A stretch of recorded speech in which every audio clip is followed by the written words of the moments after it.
เอ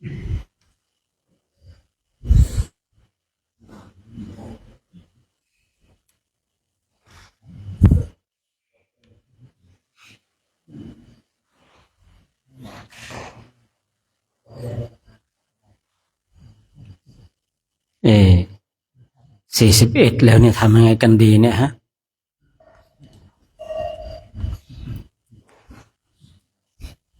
นี่ว่าแบบทดสอบมหาสมัยนะสงสัยสงสัย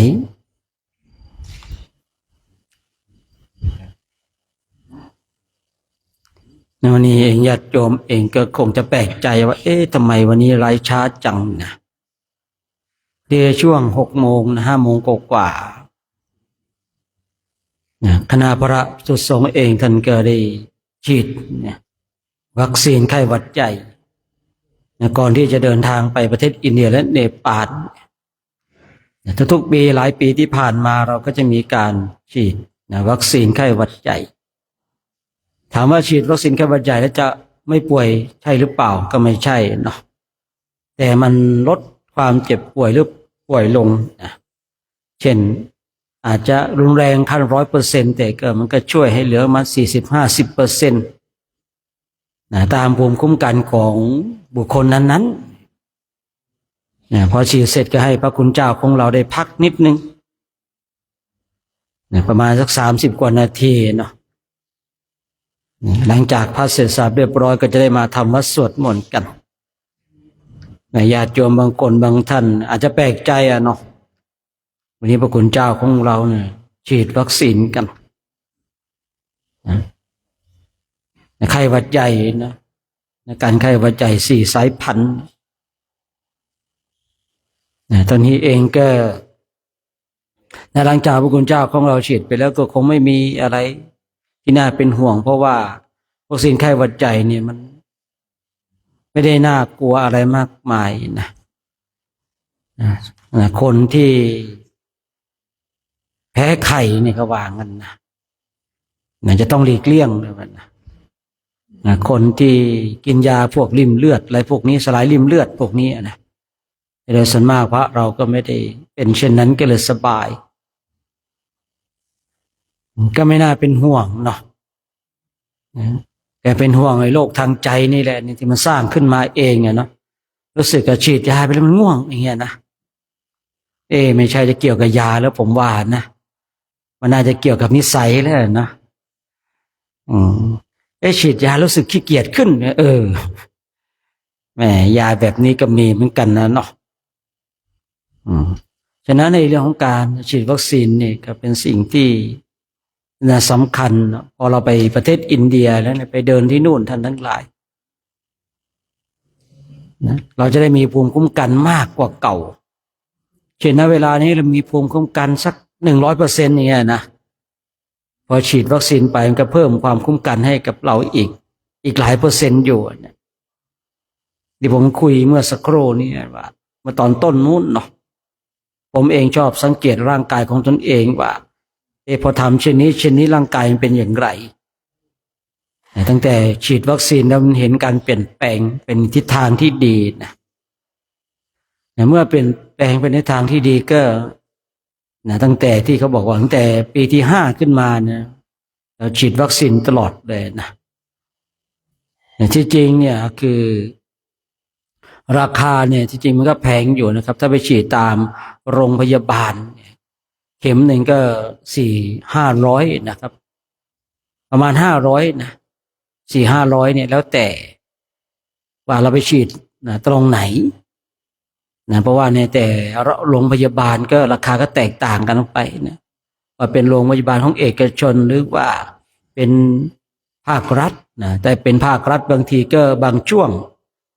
เขาก็มีการให้ฉีดฟรีอยู่แต่ถ้าว่าเป็นภาคเอกชนนี่ก็น่าจะ400-500มั้งนะผมเคยไปฉีดอยู่แต่ของเราเนี่ยมันก็คือคุณหมอวิกรมนี่เขาคือเป็นหมอเนาะ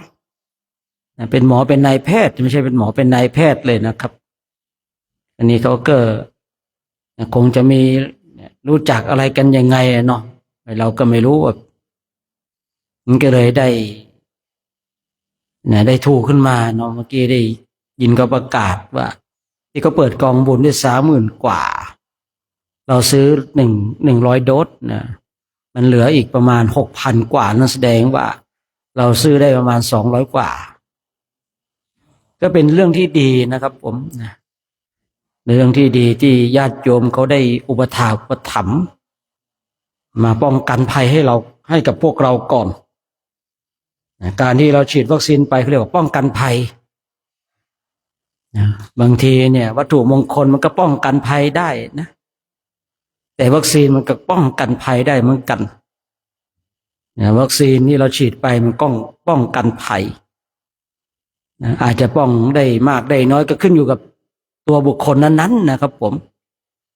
ตัวยาอย่างเดียวกันแต่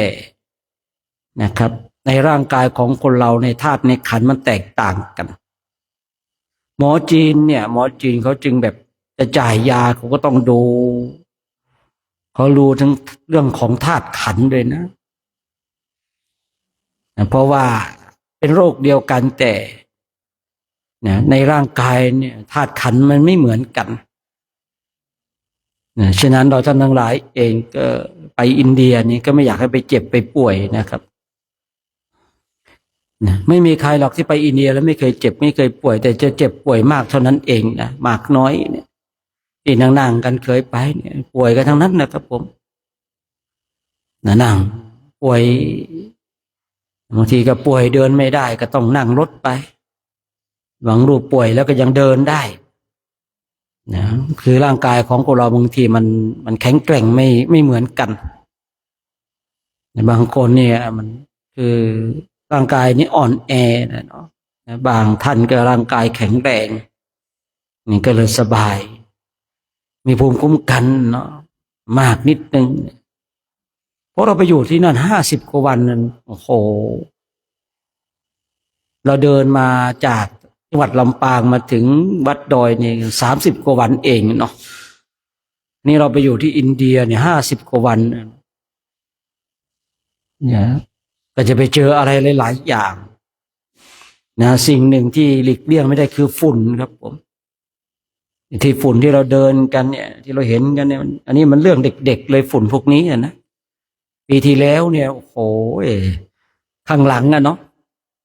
จำได้บุญมีก็บอกว่ามีพระรูปหนึ่งว่าจะเอาอย่างนี้ใช่ไหมจะเอาอย่างนี้ใช่ไหมย่ำฝุ่นใหญ่เลยครับฝุ่นมันหนาแค่นี้ครับผมฝุ่นอินเดียหนาขนาดนี้นะข้างหน้าผมก็เดินนะผมก็จับผมก็ผลิตฝุ่นใหญ่เลยไงอยู่ข้างหน้าผลิตฝุ่นได้นะครับด้านหลังโมโหจะเอาอย่างนี้ใช่ไหมเดินตามกันฝุ่นนี่คือพอหลุดจากฝุ่นตรงนั้นมาปุ๊บขาวหมดเลยครับขาวเต็มเนื้อเต็มตัวหมดเลยปัดกันตีกันเนี่ยไม่รู้ว่าผมคลิปผมเนี่ยผมลงยังนั่นอยู่หรือเปล่าไม่รู้นะนะถามพี่เต้ด้วยน้ำก็ไม่ได้อาบอีกวันนั้นนะโอ้โหก็อย่างที่ผมบอกนะครับถ้าคุณส่งน้ำคุณจะอดข้าวนะครับมันมีช้อยเลือกแค่2 ช้อยเท่านั้นเองไม่มีตัวเลือกอื่นเลยนะครับถ้าเราจะส่งน้ำไม่มีน้ำหุงข้าวถ้าเราจะหุงข้าวเราก็ต้องไม่ส่งน้ำมันมีช้อยให้เลือกแค่2 ช้อยเท่านั้นเองนะครับบางสถานที่นะบางทีกันแล้วพระก็ถูกใจหลายๆรูปนะหลายๆรูปถูกใจวันไหนเขาประกาศว่าวันนี้ไม่มีน้ำนะครับโอ้โหถูกใจได้จังหวะไงขี้เกียจไงเมื่อบางปีก็มีนะพระเนี่ย10 กว่าวันเนี่ยไม่สงฆ์นะมีเหมือนกันเดินกันเนี่ยมีเหมือนกันไปอินเดียเนี่ยบางทีก็บอกว่ายังไงนะเอ้าในพระวินัย15 วันนี่ยังไม่ถึง15 วันเลยนะเรื่องของการอาบน้ำส่งน้ำกันเนาะคืออย่างที่ผมบอกนะว่าไอ้เรื่องน้ำเนี่ยคือมันเป็นเรื่องที่เรามีช้อยให้เลือกแค่2 ช้อยถ้าเราส่งได้แต่เราจะไม่มีข้าวฉันนะถ้าเราจะฉันข้าวเราก็ต้องหยุดส่งน้ำแล้วก็ไปเนี่ยบางทีพระของเราเนาะไปโยกน้ำเขาแรงครับกล้ามใหญ่นะโยกปุ๊บพังอีกไปโยกน้ำของเขานะ ค่อยๆครับโยกๆไปแบบเนี้ยค่อยๆขึ้นของเราไปจะจะพังอีกแรงเยอะเกินไปแรงเยอะเกินไปแต่ละปีนี่ก็ต้องไปจ่ายค่าซ่อมให้กับเขาบางทีนะไปทำไอ้บ่อน้ำเขาพังคันโยกเขาพังประสบการณ์ในอินเดียเนี่ยมันจะสอนอะไรหลายๆอย่างให้กับเรานะครับนะคือถ้าเราไปอยู่ที่อินเดียได้นะครับผมบนโลกนี้ไปเถอะตรงไหนก็อยู่ได้อินเดียมันที่สุดจริงๆครับนะที่สุดของที่สุดจริงๆเลยนะมันสอนเราทุกอย่างอ่ะและมันทำให้เราเข้าใจในเรื่องของพระวินัยได้ชัดเจนเลยนะไปอินเดียบางทีเนี่ยนะบางสิ่งบางอย่างในพระวินัยของเราก็มันเป็นไปได้หรือจะมาลักผ้าจีวรกันแบบเนี้ยนะจะเป็นไปได้หรือนะในเรื่องของที่ว่าฉันข้าวสุดซัดอย่างเงี้ยนะฉันข้าวเลียมืออย่างเงี้ยเนี่ยมันน่าเกลียดจะตายแต่พอเราไปเห็นคนอินเดียเข้าใจเลยเดี๋ยวเราก็จะไปเข้าใจได้เรียนรู้เพราะว่าอีกไม่กี่วันแล้วนับถอยหลังแล้วเนี่ย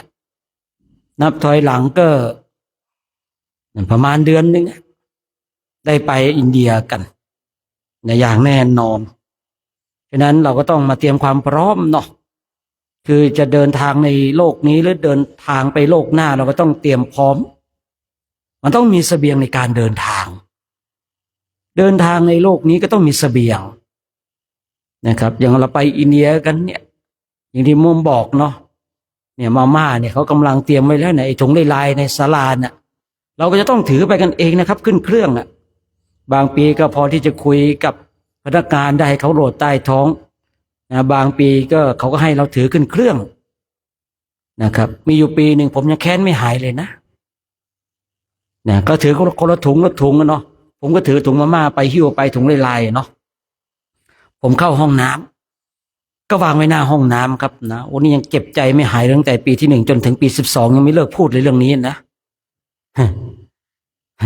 พอเข้าไปห้องน้ำออกมาทำไมมันหนักโอ้ยข้าวต้มมัดเต็มเลยครับถุงลายแบบนั้นประมาณ10 กว่ากิโลโอ้โหหนักจังไข่มันเปลี่ยนเราไปวะอย่าให้รู้นะคือเดินผ่านไปเจ้าหน้าที่ครับมันเป็นดวงของพระคุณเจ้า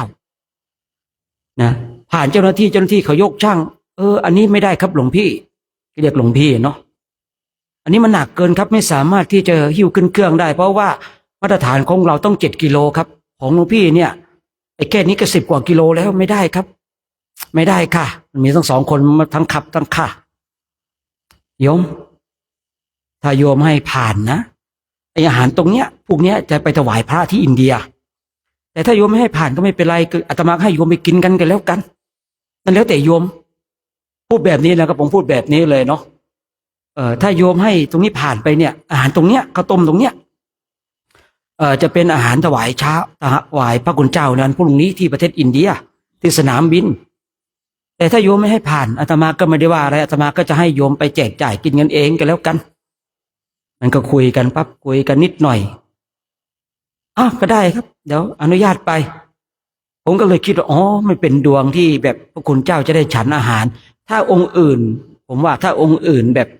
หิ้วไปแล้วก็บอกว่าไม่ผ่านก็ไม่ผ่านใช่หรือเปล่าผมเนี่ยถ้าไปสนามบินนะครับผมจะต้องต่อรองกันจนถึงวินาทีสุดท้ายนะครับคือเราก็เข้าใจในมาตรการของเขาอยู่เนาะแต่ว่าบางสิ่งมันจำเป็นครับนะพอเราหิ้วผ่านไม่ได้ก็นึกทีแรกก็แค้นใจนะใครมันเปลี่ยนของเราไปวะพอเราผ่านนั้นไปเราก็นึกมันสงสัยเทวดาก็จะจัดสรรให้เราหิ้วไปพอเราหิ้วไปเราก็คุยกับพนักงานของเขานะคือผมก็คุยแบบนี้แหละครับนะคุยกันง่ายๆเอาตรงๆเลยนะถ้าเขาไม่ให้เราผ่านก็ให้เขาไปให้เขาไปกินกันข้าวต้มมัดนะครับนะเพราะว่ามื้อแรกที่อินเดียโดยส่วนมากเขาก็จะ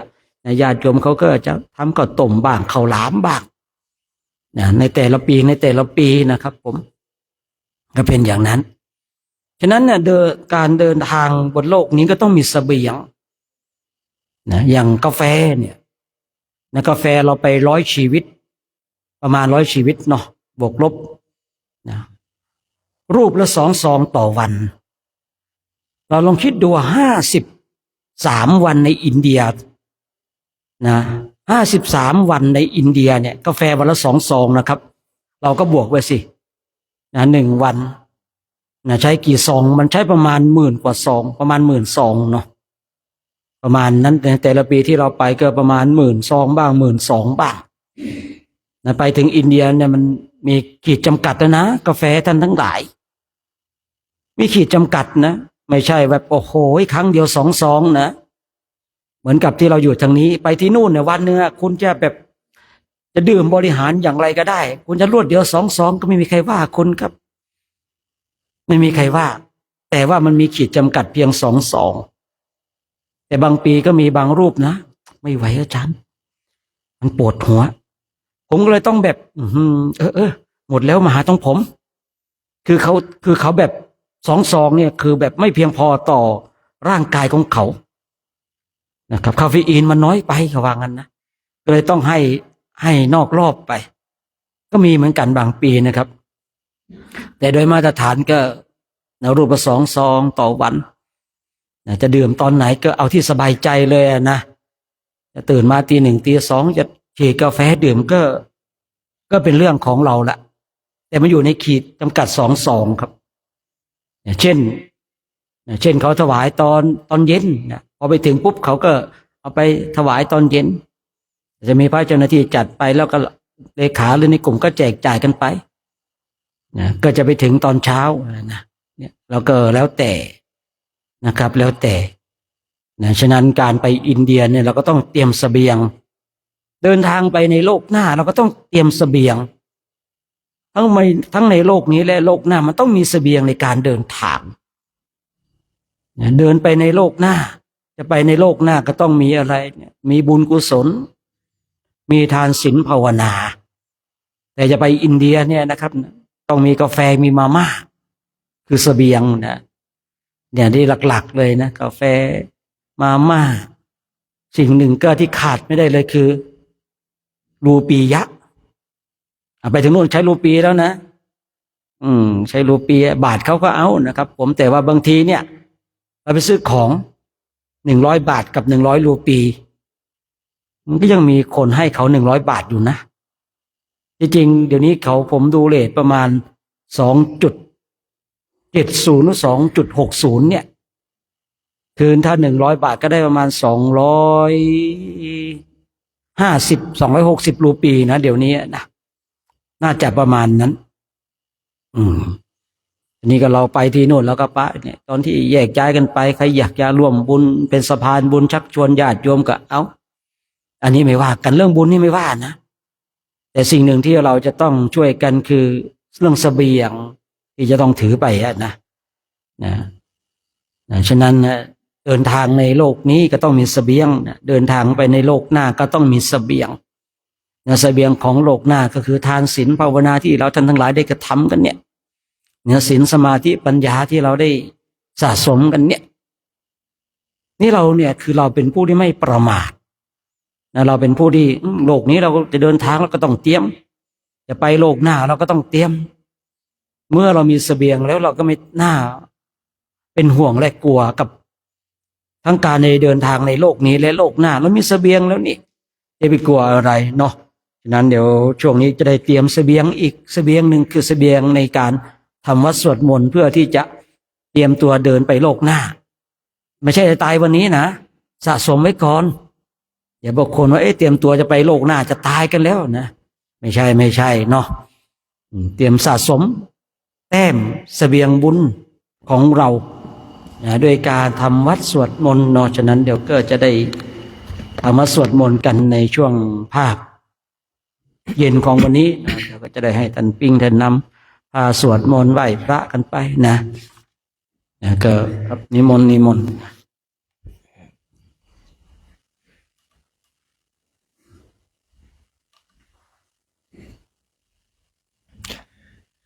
ขอโอกาสครูบาอาจารย์เป็นต้นเสียงในการสวดมนต์ทำวัดเย็นในวันนี้พร้อมกันแล้วกราบ กราบเปิดหนังสือไปที่หน้า17ครับโยโสภะคะวะอะระหังสัมมาสัมพุทโธพระผู้มีพระภาคเจ้านั้นพระองค์ใดเป็นพระอรหันต์ตรัสรู้เองโดยชอบแล้วสวากขาโตเยนะภะคะวะตาธัมโมพระธรรมคือศาสนาที่พระผู้มีพระภาคเจ้านั้นพระองค์ใดตรัสไว้ดีแล้วสุปฏิปันโนยะสะภะคะวะโตสาวกสังโฆพระส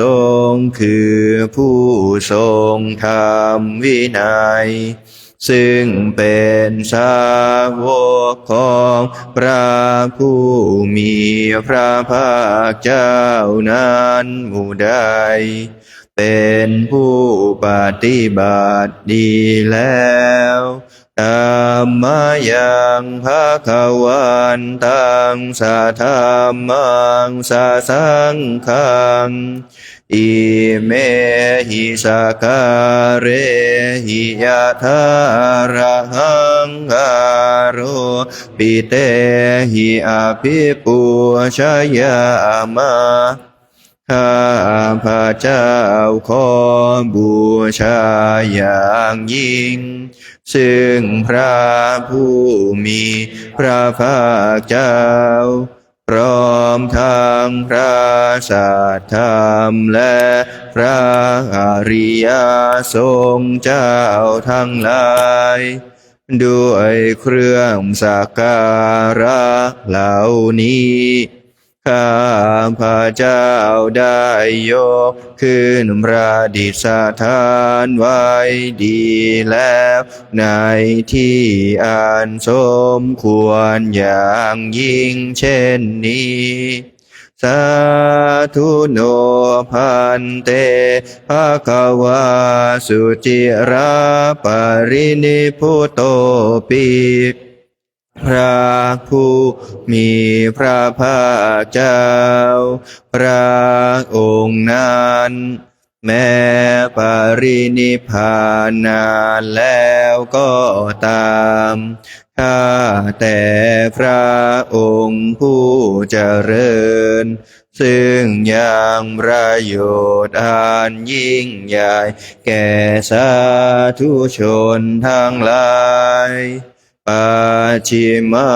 ชนะตานุกัมปมานาสา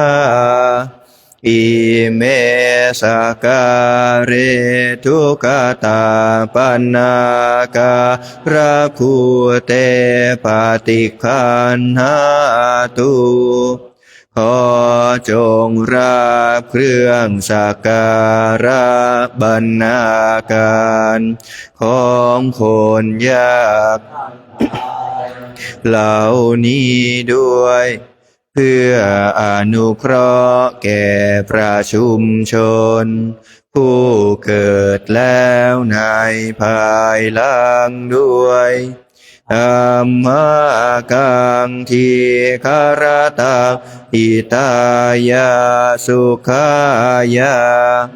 เพื่อประโยชน์เพื่อความสุขแก่ข้าพระเจ้าทั้งหลาย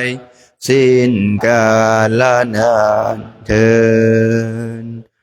อะระหังสัมมาสัมพุทโธภะคะวะพระผู้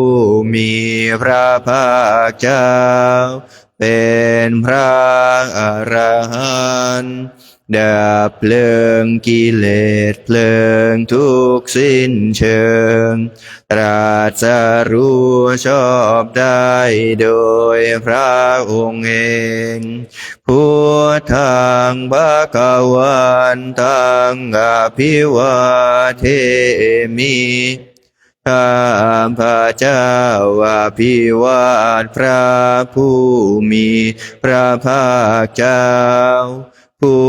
รู้ผู้ตื่นผู้เบิกบานกราบสวากขาโตภะคะวะตาธัมโมพระธรรมเป็นธรรมที่พระผู้มีพระภาคเจ้าตรัสไว้ดีแล้วธัมมังนามัสสามิข้าพระเจ้านมัสการพระธรรมกราบสุปฏิปันโนภะคะวะโตสาวกสังโฆพระสงฆ์สาวกของพระผู้มีพระภาคเจ้าปฏิบัติดีแล้วสังฆังนามามิข้าพระเจ้านอบน้อมพระสงฆ์กราบ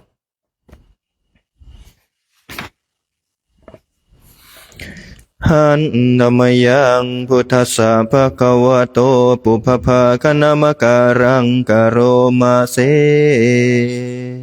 นะโมตัสสะภะคะวะโตอะระหะโตสัมมาสัมพุทธัสสะนะโมตัสสะภะคะวะโตอะระหะโตสัมมาสัมพุทธัสสะนะโมตัสสะภะคะวะโตอะระหะโตสัมมาสัมพุทธัสสะขอนอบน้อมแด่พระผู้มีพระภาคเจ้าพระองค์นั้นซึ่งเป็นผู้ไกลจากกิเลสตรัสรู้ชอบได้โดยพระองค์เองหันธรรมยังพุทธานุสตินายังกโรมาเสทังโคปานาภะคะวันตาเอวังกัลยาโนกิตติสัทโธอะภุคโตก็กิตติศักดิ์พระผู้มีพระภาคเจ้านั้นได้ฟุ้งไปแล้วอย่างนี้ว่าอิติปิโสภะคะวะเพราะเหตุอย่างนี้อย่างนี้พระผู้มีพระภาคเจ้านั้นอรหังเป็นผู้ไกลจากกิเลสสัมมาสัมพุทโธเป็นผู้ตรัสรู้ชอบได้โดยพระองค์เองวิชาจารณะสัมปันโนเป็นผู้ถึงพร้อม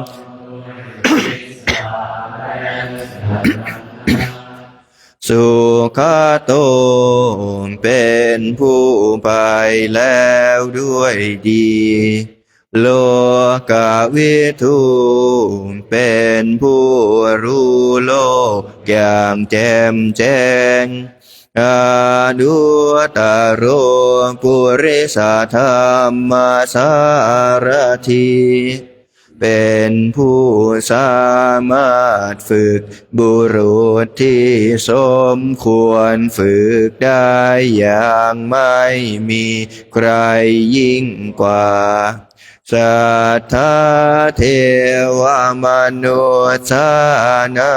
งเป็นครูผู้สอนของเทวดาและมนุษย์ทั้งหลายพุทโธเป็นผู้รู้ผู้ตื่นผู้เบิกบานด้วยธรรมภควติเป็นผู้มีความจำเริญจำแนกธรรมสั่งสอนสัตว์ดังนี้หันนมยังพุทธาภิคิติงกโรมาเสพุทธวาระหันตวรตาทิคุณาภิยุตโตพระพุทธเจ้าประกอบด้วยคุณมีความประเสริฐแห่งอรหันตคุณเป็นต้นสุทธาพิยานาการุณาหิสมาคตาโตมีพระองค์อันประกอบด้วยพระญาณและพระกรุณาอันบริสุทธิ์โอเทสิโยสุชานาตังกามลังวาสุโรพระองค์ได้ทรงกระทำชนที่ดีให้เบิกบานดุจอาทิตย์ทำบัวให้บานวันหามหังตามะศิราสาชิเนนทังข้าพระเจ้าไหว้พระชินสีผู้ไม่มีกิเลสพระองค์นั้นด้วยเสียงกล่าวพุทโธโยสาภาปานินาสารนังเขมามุตตมังพระพุทธเจ้าพระองค์ใดเป็นสารณะอันกระเสมสูงสุดของสัตว์ทั้งหลายปัทมานุสติทานังวันทามิตังสิเรนะหังข้าพระเจ้าไหว้พระพุทธเจ้าพระองค์นั้นอันเป็นที่ตั้งแห่งความระทึกองค์ที่หนึ่งด้วยเสียงกล่าวพุทธัสสะหัสสมิทาโสวะพุทโธเมสามิเกียรติสโรข้าพระเจ้าเป็นทาสของพระพุทธเจ้าพระพุทธเจ้าเป็นนายมีอิสระเหนือข้าพระเจ้าพุทโธทุกขาสัคคาตาจาวิทาตาจาหิตาสเมพระพุทธเจ้าเป็นเครื่องกำจัดทุกข์และทรงไว้ซึ่งประโยชน์แก่ข้าพระเจ้าพุทธัสสะหังนิยาเทมิสริรันชีวิตันจิตังข้าพระเจ้ามอบกายถวายชีวิตนี้แด่พระพุทธเจ้า วันทานโตหังจาริสามิพุทธาเสวะสุโพธิตังข้าพระเจ้าผู้ว่าอยู่จากพระพฤติตามซึ่งความตรัสรู้ดีของพระพุทธเจ้านาทิเมสารนังอัญญาพุทโธเมสารนังวรังสารณะอื่นของข้าพระเจ้าไม่มีพระพุทธเจ้าเป็นสารณะอันประเสริฐของข้าพระเจ้าเอเตนะสัจวัชเชนะวัตายาสัตถุสาสเนด้วยการกล่าวคำสัตย์นี้ข้าพระเจ้าพึงเจริญในพระศาสนาของพระศาสดาพุทธังเมวังธัมมาเนนะยังปุญญังปัสสุตังอิทาข้าพระเจ้าผู้ว่าอยู่ซึ่งพระพุทธเจ้าได้ควรขวายบุญใดในบัดนี้สัพเพปิอันตรายาเมมาหิสุงตัสสะเตชะสาอันตรายทั้งปวงอย่าได้มีแก่ข้าพระเจ้าด้วยเดชแห่งบุญนั้นกายเยนะวาจายวะเจตสาวาด้วยกายก็ดีด้วยวาจาก็ดีด้วยใจก็ดีพุทเทกุกัมมังปะกตังมะยายังกรรมหน้าติเตียนนันใดที่ข้าพระเจ้ากระทำแล้วในพระพุทธเจ้าพุทโธปฏิคันนาตุอาจยันตังขอพระพุทธเจ้าจงงดซึ่งโทษล่วงเกินอันนั้นกาลันตะเรสังวะเรตุงวะพุทเทเพื่อการสำรวมระวังในพระพุทธเจ้าในการต่อไปหันธรรมยังธรรมานุสตินายังกโรมาเสสวากาโตภะคะวะตาธัมโมพระธรรมเป็นสิ่งที่พระผู้มีพระภาคเจ้าได้ตรัสไว้ดีแล้วสันทิฏฐิโกเป็นสิ่งที่ผู้ศึกษาและปฏิบัติพึงเห็นได้ด้วยตนเองอากาลิโกเป็นสิ่งที่ปฏิบัติได้และให้ผลได้ไม่จำกัดการเอหิปัสสิโกเป็นสิ่งที่ควรกล่าวกับผู้อื่นว่าท่านจงมาดูเถิดโตปานายิโกเป็นสิ่งที่ควรน้อมเข้ามาใส่ตัวปัจจตังเวทิตาโพวินโยยิติเป็นสิ่งที่ผู้รู้ก็รู้ได้เฉพาะตนดังนี้หันธัมมยังธัมมาภิกขิติงกโรมาเส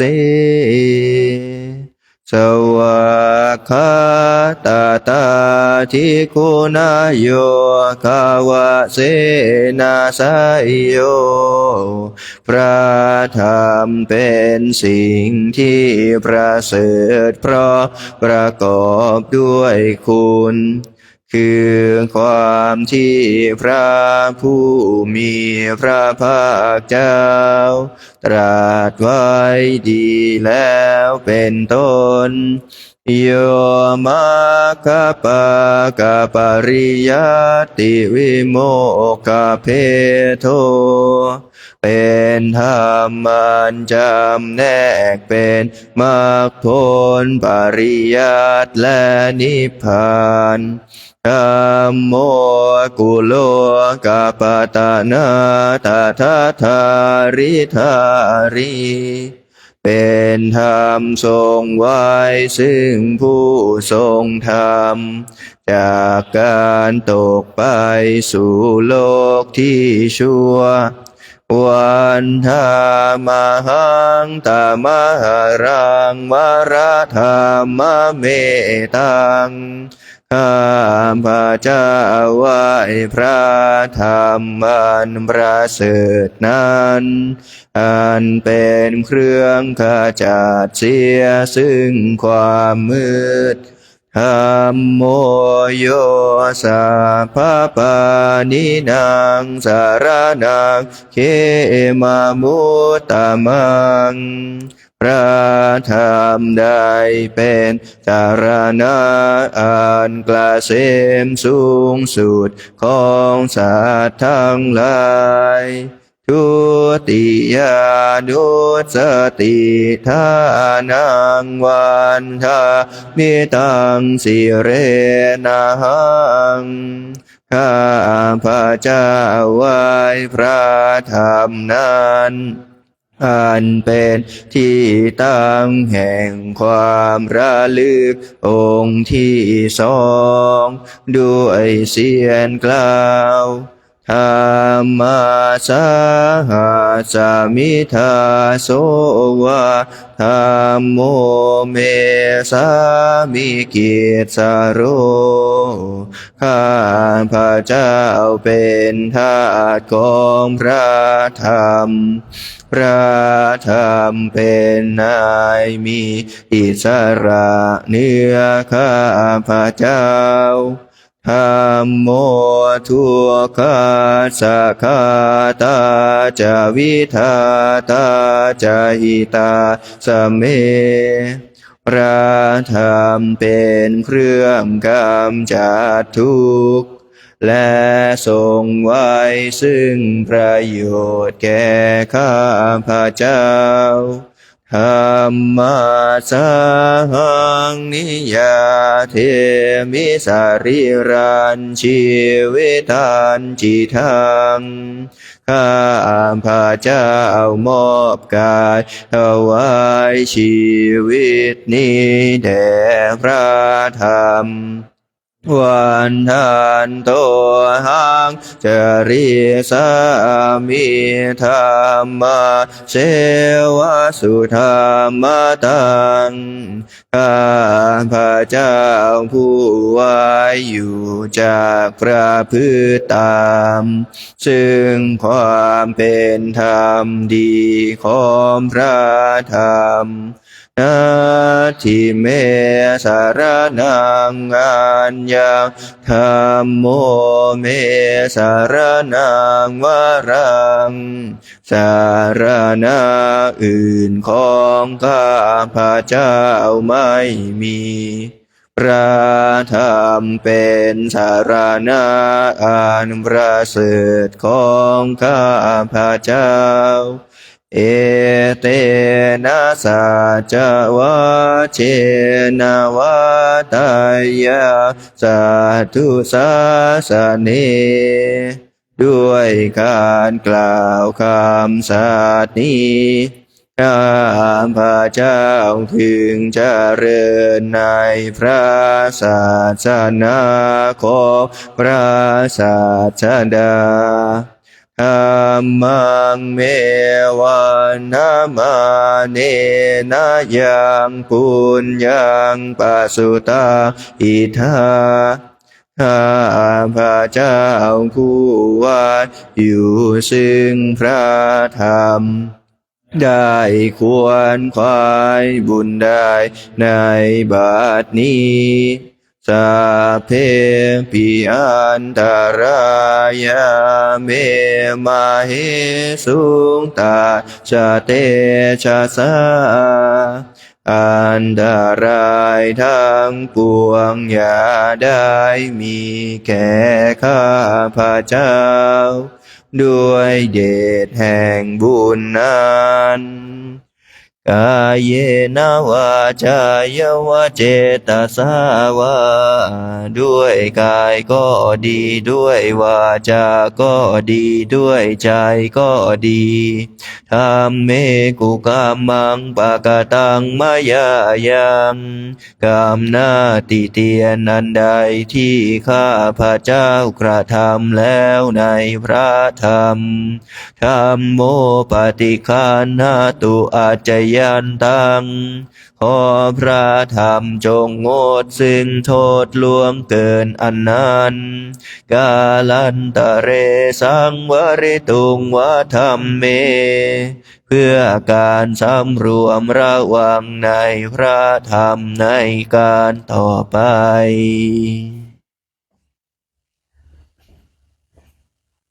หันธรรมยังสังขานุสตินายังกโรมะเสสุปฏิปันโนภะคะวะโตสาวกสังโฆทรงสาวกของพระผู้มีพระภาคเจ้าหมู่ใดปฏิบัติดีแล้วอุชุปฏิปันโนภะคะวะโตสาวกสังโฆทรงสาวกของพระผู้มีพระภาคเจ้าหมู่ใดปฏิบัติตรงแล้วยายาปฏิปันโนภะคะวะโตสาวกสังโฆทรงสาวกของพระผู้มีพระภาคเจ้าหมู่ใดปฏิบัติเพื่อรู้ธรรมเป็นเครื่องออกจากทุกข์แล้วสามีจิปฏิปันโนภะคะวะโตสาวกสังโฆทรงสาวกของพระผู้มีพระภาคเจ้าหมู่ใดปฏิบัติสมควรแล้วได้แก่บุคคลเหล่านี้คือจาตาริปุริสายุคานิอัตถปุริสปุคลาผู้แห่งบุรุษสี่คู่นับเรียงตัวบุรุษได้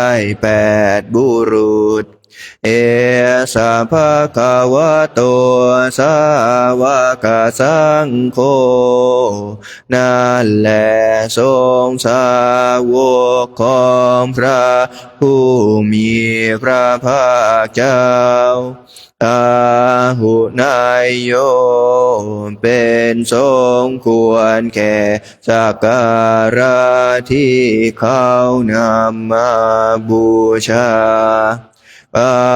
หุนายโยเป็นสมควรแก่สักการะที่เขาจัดไว้ต้อนรับ ทักขินายโยเป็นผู้ควรรับทาสินาทานอัญชลีการณิโยเป็นผู้ที่บุคคลทั่วไปควรทำอัญชลีอนุตตรังปุญญเขตังโลกัสสติเป็นเนื้อนาบุญของโลกนาบุญอื่นยิ่งกว่าดังนี้หันนามยังสังฆาภิกขิติงกโรมาเสสัทธามาโชสุปฏิปัตติคุณาทิยุตโตพระสงฆ์ที่เกิดโดยพระสัทธรรมประกอบด้วยคุณมีความปฏิบัติดีเป็นต้นโยทัพพิโทอริยปุคลสังฆเสโทเป็นหมู่แห่งพระอริยบุคคลอันประเสริฐแปดจำพวกศีลาทิธรรมปวาราสยกายจิตโตมีกายและจิตอานาศัยธรรมมีศีลเป็นต้นอันบวรวันธามหังตามาริยานาคานังสุสุทังข้าพระเจ้าไหว้หมู่แห่งพระอริยเจ้าเหล่านั้นอันบริสุทธิ์ด้วยดีสังโฆโยสัพพปานินาสารนังเขมามุตตมังพระสงฆ์หมู่ใดเป็นสารณะอันกลเสมสูงสุดของสัตว์ทั้งหลายตติยานุสติทานังวันทามิตังสิเรนะหังข้าพระเจ้าไหว้พระสงฆ์หมู่นั้นอันเป็นที่ตั้งแห่งความระลึกองค์ที่สามด้วยเสียงกล่าวสังฆาสาหาสมิทาโสวะสังโฆเมสามิกิจสโรข้าพระเจ้าเป็นทาสของพระสงฆ์พระสงฆ์เป็นนายมีอิสระเหนือข้าพระเจ้าสังโฆทุกขา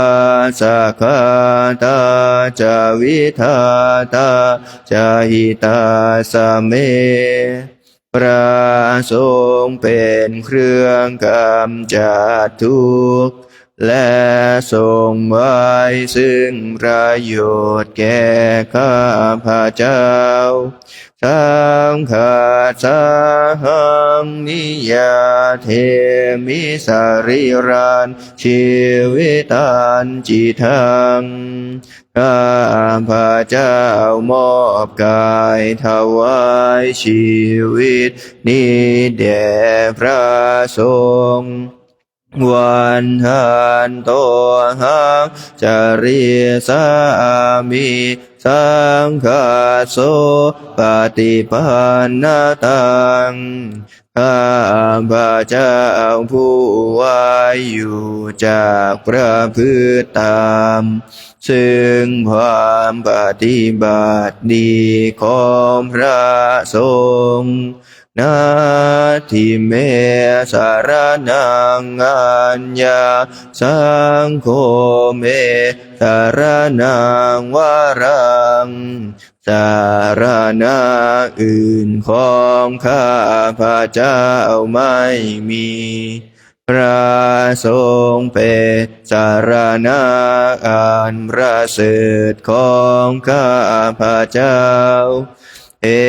เตนะสัจวัชเชนะวัตยาสาธุสาสเนด้วยการกล่าวคำสัตย์นี้ข้าพระเจ้าพึงเจริญในพระศาสนาของพระศาสดาสังฆังเมวันธรรมานินายังปุญญาปัสสุตังหิทาข้าพระเจ้าผู้ว่าอยู่ซึ่งพระสงฆ์ได้ควรขวายบุญใดในบัดนี้สัพเพปิอันตรายาเมมาเหสุงตัสสะเตชะสาอันตรายทั้งปวงอย่าได้มีแก่ข้าพระเจ้าด้วยเดชแห่งบุญนั้นกายเยนะวาจายวะเจตสาวาด้วยกายก็ดีด้วยวาจาก็ดีด้วยใจก็ดีสังเคกุกัมมังปะกะตังมายายังกรรมนาติเตียนอันใดที่ข้าพระเจ้ากระทำแล้วในพระสงฆ์สังโฆปฏิคันนาตุอาจยันตังขอพระสงฆ์จงงดสิ่งโทษล่วงเกินอันนั้นกาลันตะเรสังวเรตุงวะสังเค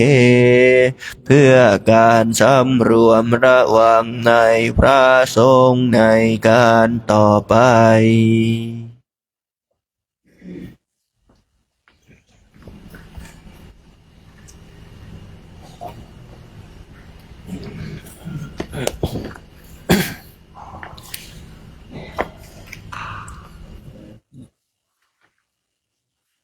เปิดหนังสือไปหน้า75ครับ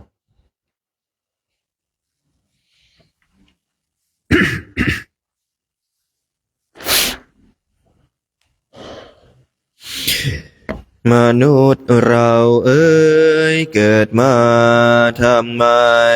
นิพพานมีสุขอยู่ใหญ่มิไปตัณหาหน่วงหนักหน่วงชักหน่วงไว้ฉันไปไม่ได้ตัณหาผูกพันห่วงนั่นพันผูกห่วงลูกห่วงหลานห่วงทรัพย์สริงคารจงสละเสียเถิดจะได้ไปนิพพานข้ามพ้นภพสามยามหนุ่มสาวน้อยหน้าตา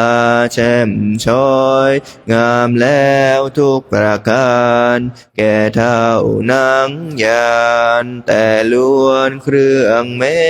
นเอ็นใหญ่900เอ็นน้อย9,000มันมาทำเข็นใจให้ร้อนให้เย็นเมื่อยขบทั้งตัวคนคิ้วก็ขาวในตาก็มัวเส้นผมบนหัวดำแล้วกลับงอกหน้าตาเว้าวอกดูหน้าบาดสีจะลุกก็โอยจะนั่งก็โอ ยเหมือนดอกไม้โรยไม่มีเกสรจะเข้าที่นอนพึงสอนภาวนาพระอนิจจังพระอนัตตาเราท่านเกิดมารังแต่จะตายผู้ดีเข็นใจก็ตายเหมือนกันเงินทองทางนั้นมีติดตัวไปตายไป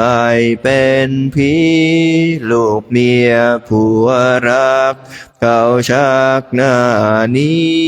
เขาเม้นสาบผีเปื่อยเน่าผุพอง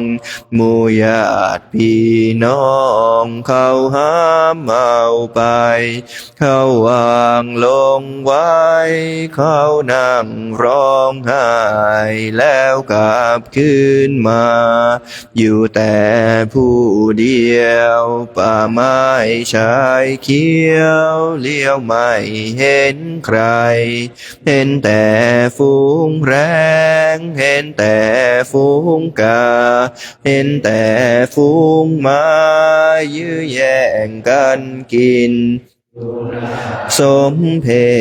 ศกระดูกกูเอ้ยเรียรายแผ่นดินแรงกามากินเอาเป็นอาหารเที่ยงคืนสร้างอาจตื่นขึ้นมินานไม่เห็นลูกหลานพี่น้องเผ่าพันธุ์เห็นแต่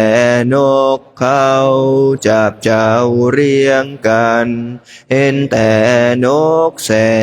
กร้องแพลกแหกควานเห็นแต่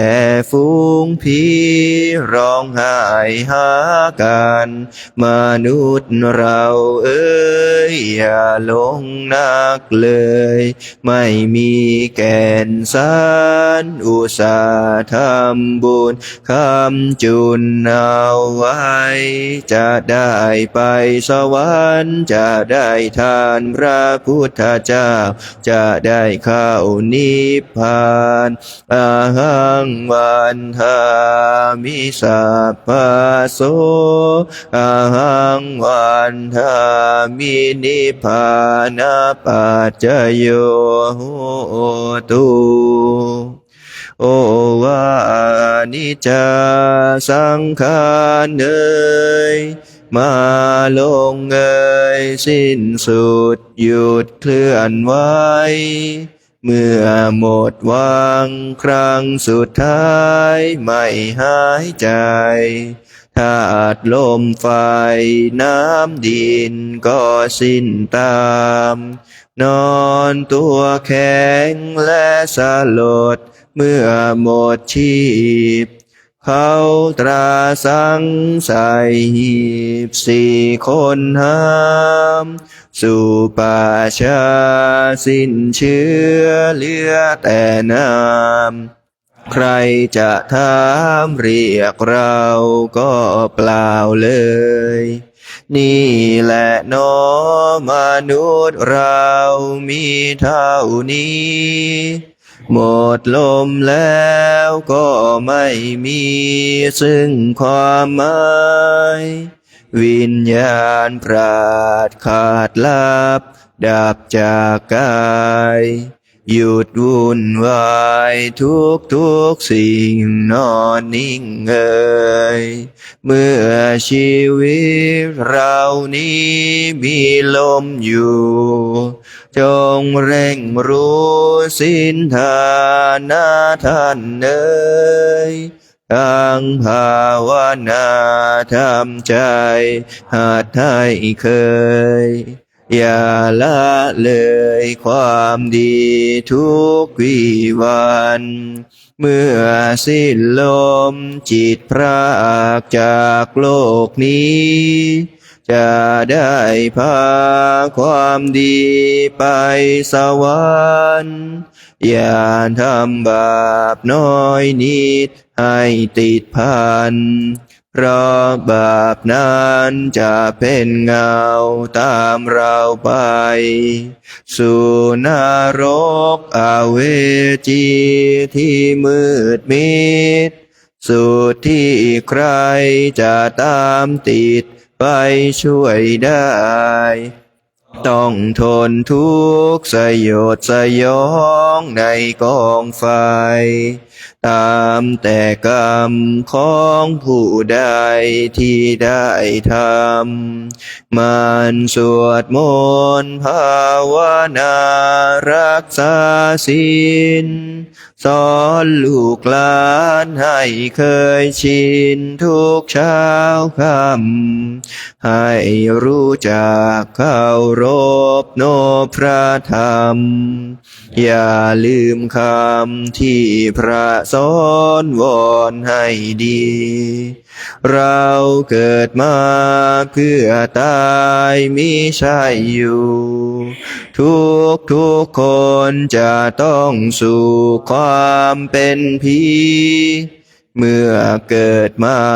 เป็นคนได้กันทั้งทีก็ควรสร้างความดีติดตัวไปเพื่อจะได้เป็นสุขไม่ทุกข์ยา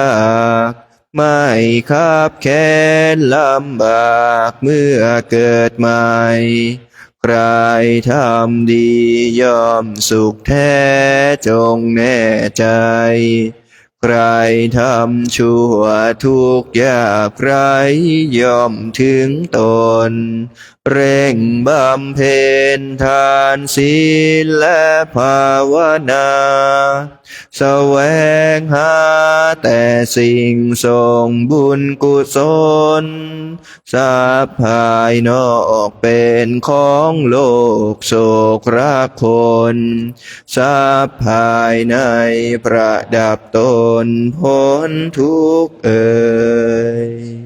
สักวาแดนดินถิ่นสงบจะค้นพบแดนใดสุดไฟหาพื้นพิภพทั่วทั้งฝั่งคงคาบนเวหาสวงสวรรค์ชั้นพรหมินทร์แดนสงบอยู่ที่ใจใช่ที่อื่นใจชุ่มชื่นด้วยความดีใจมีศีลใจสงบพบความสุขทุกแดนดินจะพบถิ่นสงบได้ที่ใจป่าป่าช้าเป็นศาลาหลังสุดท้ายของชายหญิงมีอำนาจขาดยศปรากฏยิ่งตายนอนนิ่งให้เขาเผาเท่าเทียมกันเมื่อไม่ตายต่างวุ่นวายไม้ของข้าเพราะตัณหาพาความคิดให้บิดพันในที่สุดหยุดแค่ตายคล้ายคลึงกันอย่าหุนหันดันดื้อถือดี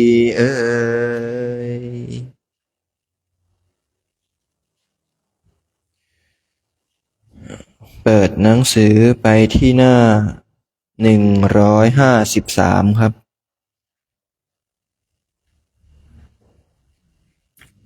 153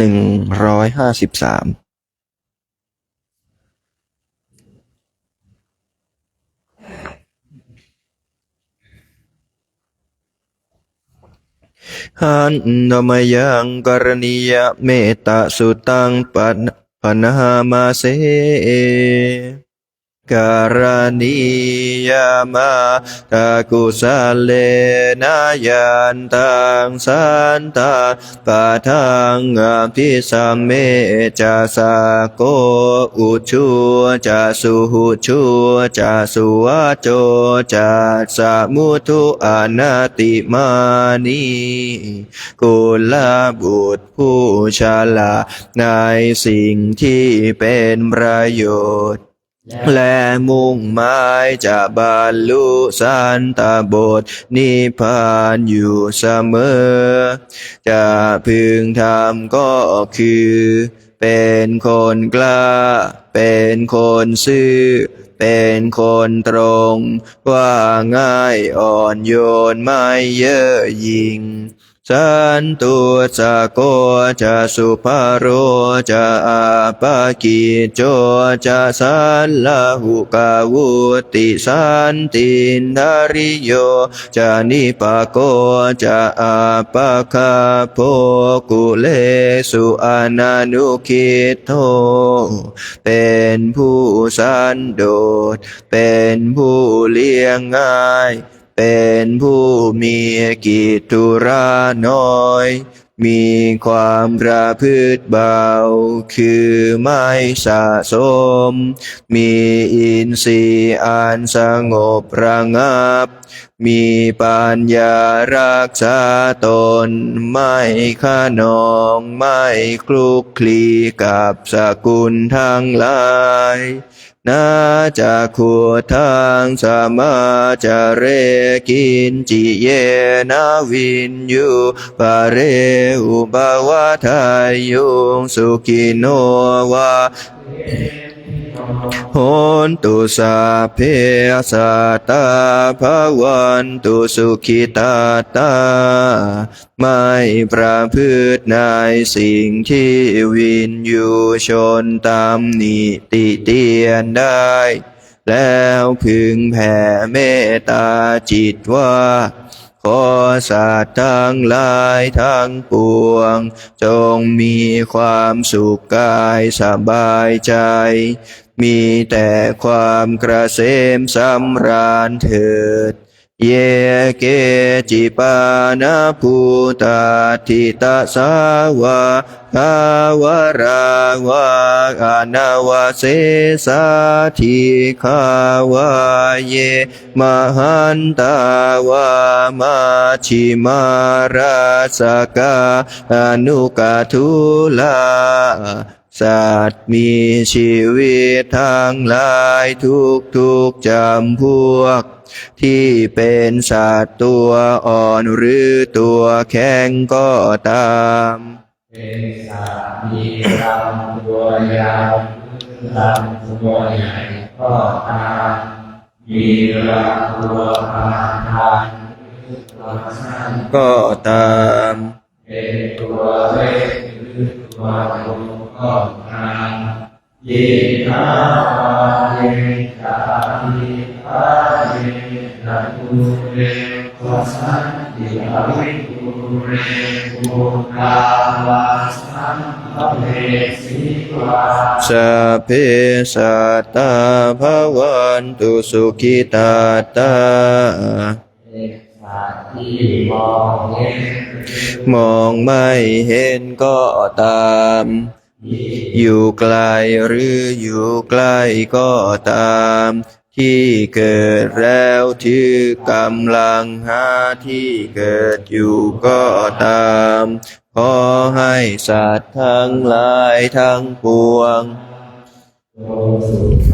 สบายใจเถิดนาปะโรปะรังมิกุเพธานาติมันเยทากาทาจินังกินจิพยาโรสนาปฏิกาสัญญานัญญามัญญาสาธุกามิจฉาอยาบุคคลไม่พึงเพ่งให้พึงดูหมิ่นเหยียดยามใครไม่พึงคิดก่อทุกข์ให้แก่กันและกันเพราะความโกรธและความคุนแค้น มัตนิยังพุทธังอายุสาเอกพุทธมนุราเกเอวัมติสาภาภูเตสุมาณสัมภาวะเย อภริมานังมารดา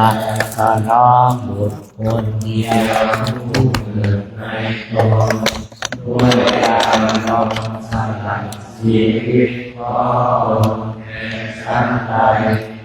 คือจะเริญเมตตาจิตให้มี ประมาณไปในสัตว์ทั้งปวงชั้นนั้นเมตตานจะสาพะโลกัสสมิงมานะสัมภาวะเยอปริมาณังอาโทจะติริยันจะสัมภาทังอเวรังอาสปปะตังพึงเจริญเมตตาจิตอันกว้างใหญ่หาขอบเขตมิได้ไม่คิดผูกเวรไม่มีศัตรูคู่ภัยไปในสัตว์โลกทั้งสิ้นทั้งในทิศเบื้องบนเบื้องกลางและเบื้องต่ำที่ท่านจะรังนิสินโนวาสยาโนวายาวตาจาวิคตามิโทเอตาสติงอาทิทายะพรามเมตังวิหาราอิธามาหูผู้เจริญเมตตาจิตนั้นจะยืนจะเดินจะนั่งจะนอนตลอดเว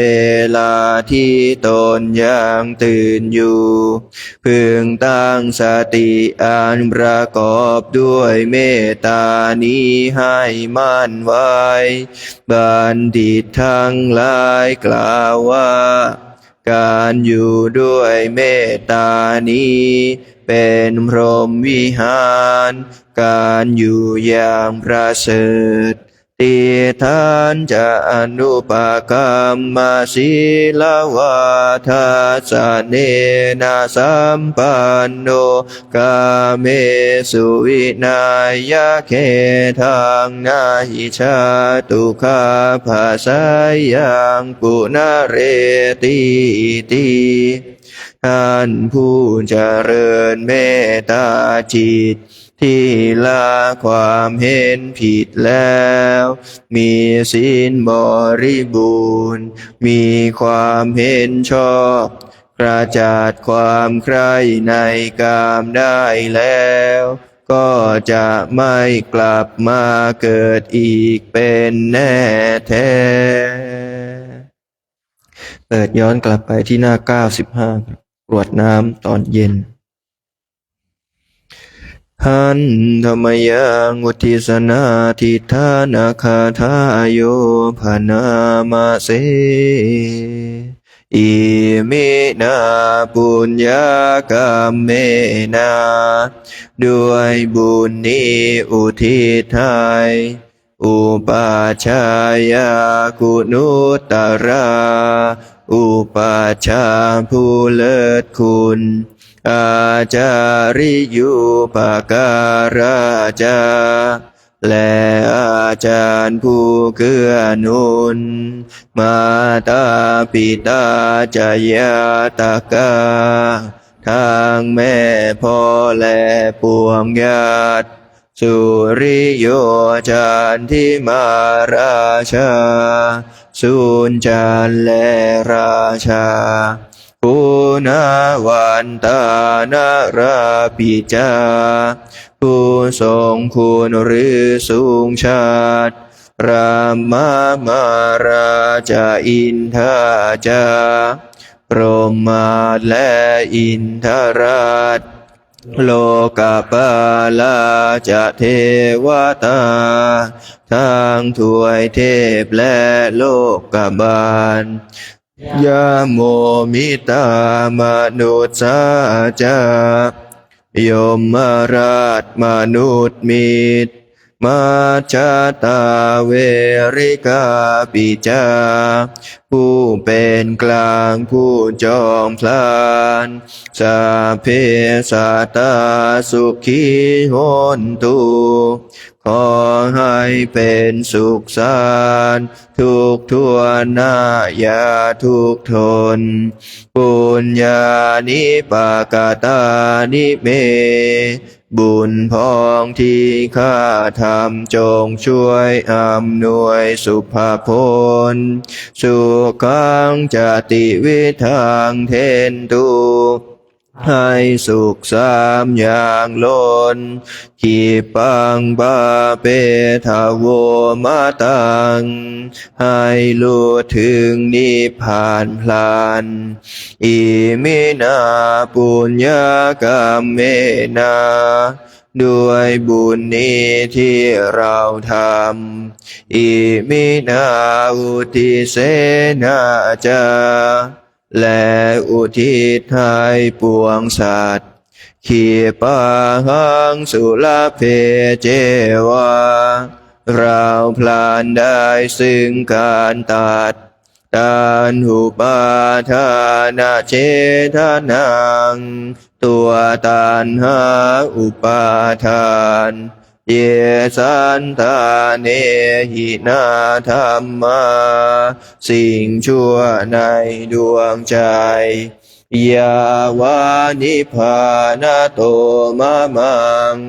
ว่าเราจะถึงนิพพานนาสันตุสัมภัทาเยวามาลายสิ้นจากสันดานยะถาชาโตภเวภเวทุกภพที่เราเกิดอุชุจิตังสติปัญญามีจิตตรงและสติทางปัญญาอันประเสริฐสัลเลโควิริยามหินาพร้อมทางความเพียรเลิศเป็นเครื่องขูดกิเลสหาย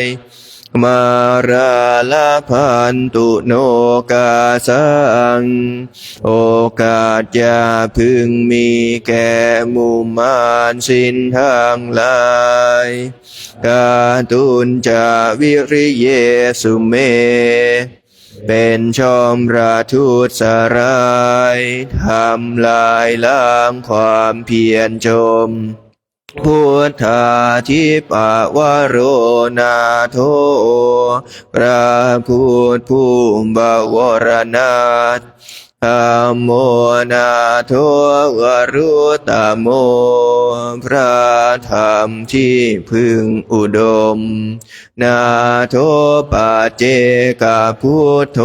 จาพระปัจเจกพุทธสมสังโฆนาโทตโรมะมังโทพระสงฆ์ที่พึงพยองเตโสตมา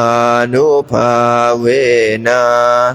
ด้วยอานุภาพนั้นมาโรกาสังละพันตุมาขอหมู่มารอย่าได้ช่องทัสสะปุญญานุภาเวนะด้วยเดชบุญทางสิบปองมาโรกาสังละพันตุมาอย่าเปิดโอกาสแก่มารเถิดพุทธาราธนานังธัมมาราธนานังสังฆาราธนานังอาปมาโนพุทโธอาปมาโนธัมโมอาปมาโนสังโฆนะโมพุทธายะ นะโมธัมมายะนะโมสังฆายะพุทโธเมนะโทธัมโมเมนะโทสังโฆเมนะโทพุทธบูชาธัมมบูชาสังฆบูชานิพพานะปัจจโยโหตุข้าพระเจ้าทั้งหลายขออาราธนาคุณพระพุทธคุณพระธรรมคุณพระสงฆ์อันหาประมาณมิได้มาเป็นที่พึ่งที่ระลึกถึงจงช่วยอภิบาลรักษากายวาจาใจของข้าพระเจ้าทั้งหลายให้ตั้งมั่นอยู่ด้วยธรรมเจริญไปด้วยธรรมพร้อมทางให้เจริญด้วยสติปัญญาญาณเข้าถึงธรรมอันเป็นเครื่องพ้นทุกข์ให้ถึงซึ่งสันติสุขเป็นผู้รู้ผู้ตื่นผู้เบิกบานโดยภายบุญทุกประการและจงยังประโยชน์ให้ถึงพร้อมทางส่วนตนบุคคลอื่นชีวิตอื่นอันเป็นเพื่อนทุกข์เกิดแก่เจ็บตายด้วยการทั้งหมดทั้งสิ้นตลอดกาลและนานเทอญ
เออ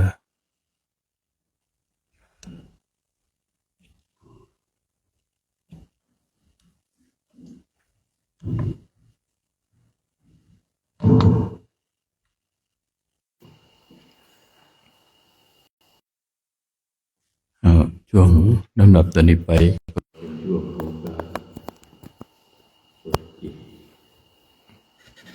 เราทุกท่านรู้กันก็คือการภาวนาแล้ววันนี้ก็เป็นวันพิเศษ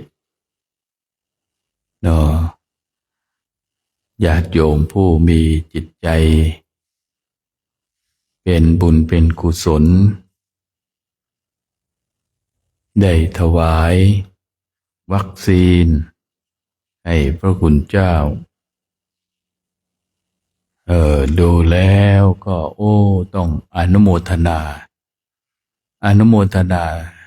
ตรงที่ว่าพระคุณเจ้าร่างกายแข็งแรงดีแล้วก็ญาติโยมด้วยที่ได้ร่วมกันเดินทางเข้าไปฝึกฝนอบรมอย่าไปในถิ่นดินแดนของพระพุทธองค์กันก็ให้เราท่านทั้งหลายนั้นได้น้อมใจนึกถึงความโชคดีของเราที่เราได้ ตั้งตนอยู่ในความไม่ประมาทโดยคณะของคุณหมอวิกรมที่ได้ร่วมกันมาให้ถวายยาวัคซีนเอาไว้ญาติโยมก็ต้องการให้พระคุณเจ้ามีสุขภาพแข็งแรงแล้วก็ได้สวดมนต์ไหว้พระเจริญกรรมฐานภาวนาไม่สะดุดเป็นประโยชน์ของพระคุณเจ้าเองนะเป็นประโยชน์ด้วยเนี่ยญาติโยมก็ได้บุญกุศลด้วยก็ได้กันทั้งสองฝ่ายเพราะว่าที่โยมหมอวิกรมมาพร้อมคณะมานี่ก็เพื่อที่จะได้มาให้พระคุณเจ้าซึ่งเป็นเสมือนหนึ่งก็คือว่าเป็นธงชัยของพระอรหันต์เป็นผู้ที่ทำการฝึกฝนอบรมประพฤติปฏิบัติตนไปสู่ความเป็นผู้เป็นอริยบุคคลเนี่ยเป็นอริยบุคคลผู้สูงสุดหรือว่าปรารถนาสาวกภูมิปัจเจกภูมิหรือว่าพระโพธิสัตว์ก็ปรารถนากันก็ได้สมประสงค์ร่างกายของเรานี่ถ้าแข็งแรงแล้วก็ได้สมประสงค์ปฏิบัติศาสนกิจบำเพ็ญบารมีได้อย่างเช่นว่าภาพที่อยู่ข้างหลังเราเป็นภาพของสุเมธดาบทที่ได้รับพุทธพยากรจากพระพุทธเจ้าของเราจากพระพุทธเจ้าทีพังกรแล้วก็ต่อมาก็คือว่าพระพุทธเจ้าของเราท่านทั้งหลายที่พระพุทธองค์ในชาตินั้นน้อมกายเป็นสะพานให้พระท่านเดินโดยมีพระพุทธเจ้าทีปังกรเดินย่ำไปบนกายด้วยจิตอนุเคราะห์พระอรหันต์มีพระพุทธเจ้าเป็นต้นก็เดินไปด้วยจิตอนุเคราะห์สงเคราะห์ให้กับดาบทได้สมประสงค์ทุกประการเพราะว่าเป็นมหากุศลอันยิ่งใหญ่จิตใจที่ทำได้ยากเราท่านทั้งหลายเมื่อเรานึกถึงอดีตชาติของพระพุทธองค์ของเราแล้วแม้แต่การฝึกฝนอบรมจิตของเราก็ต้องมีความอดทนอดกลั้นต่อสู้ฟันฝ่าอุปสรรค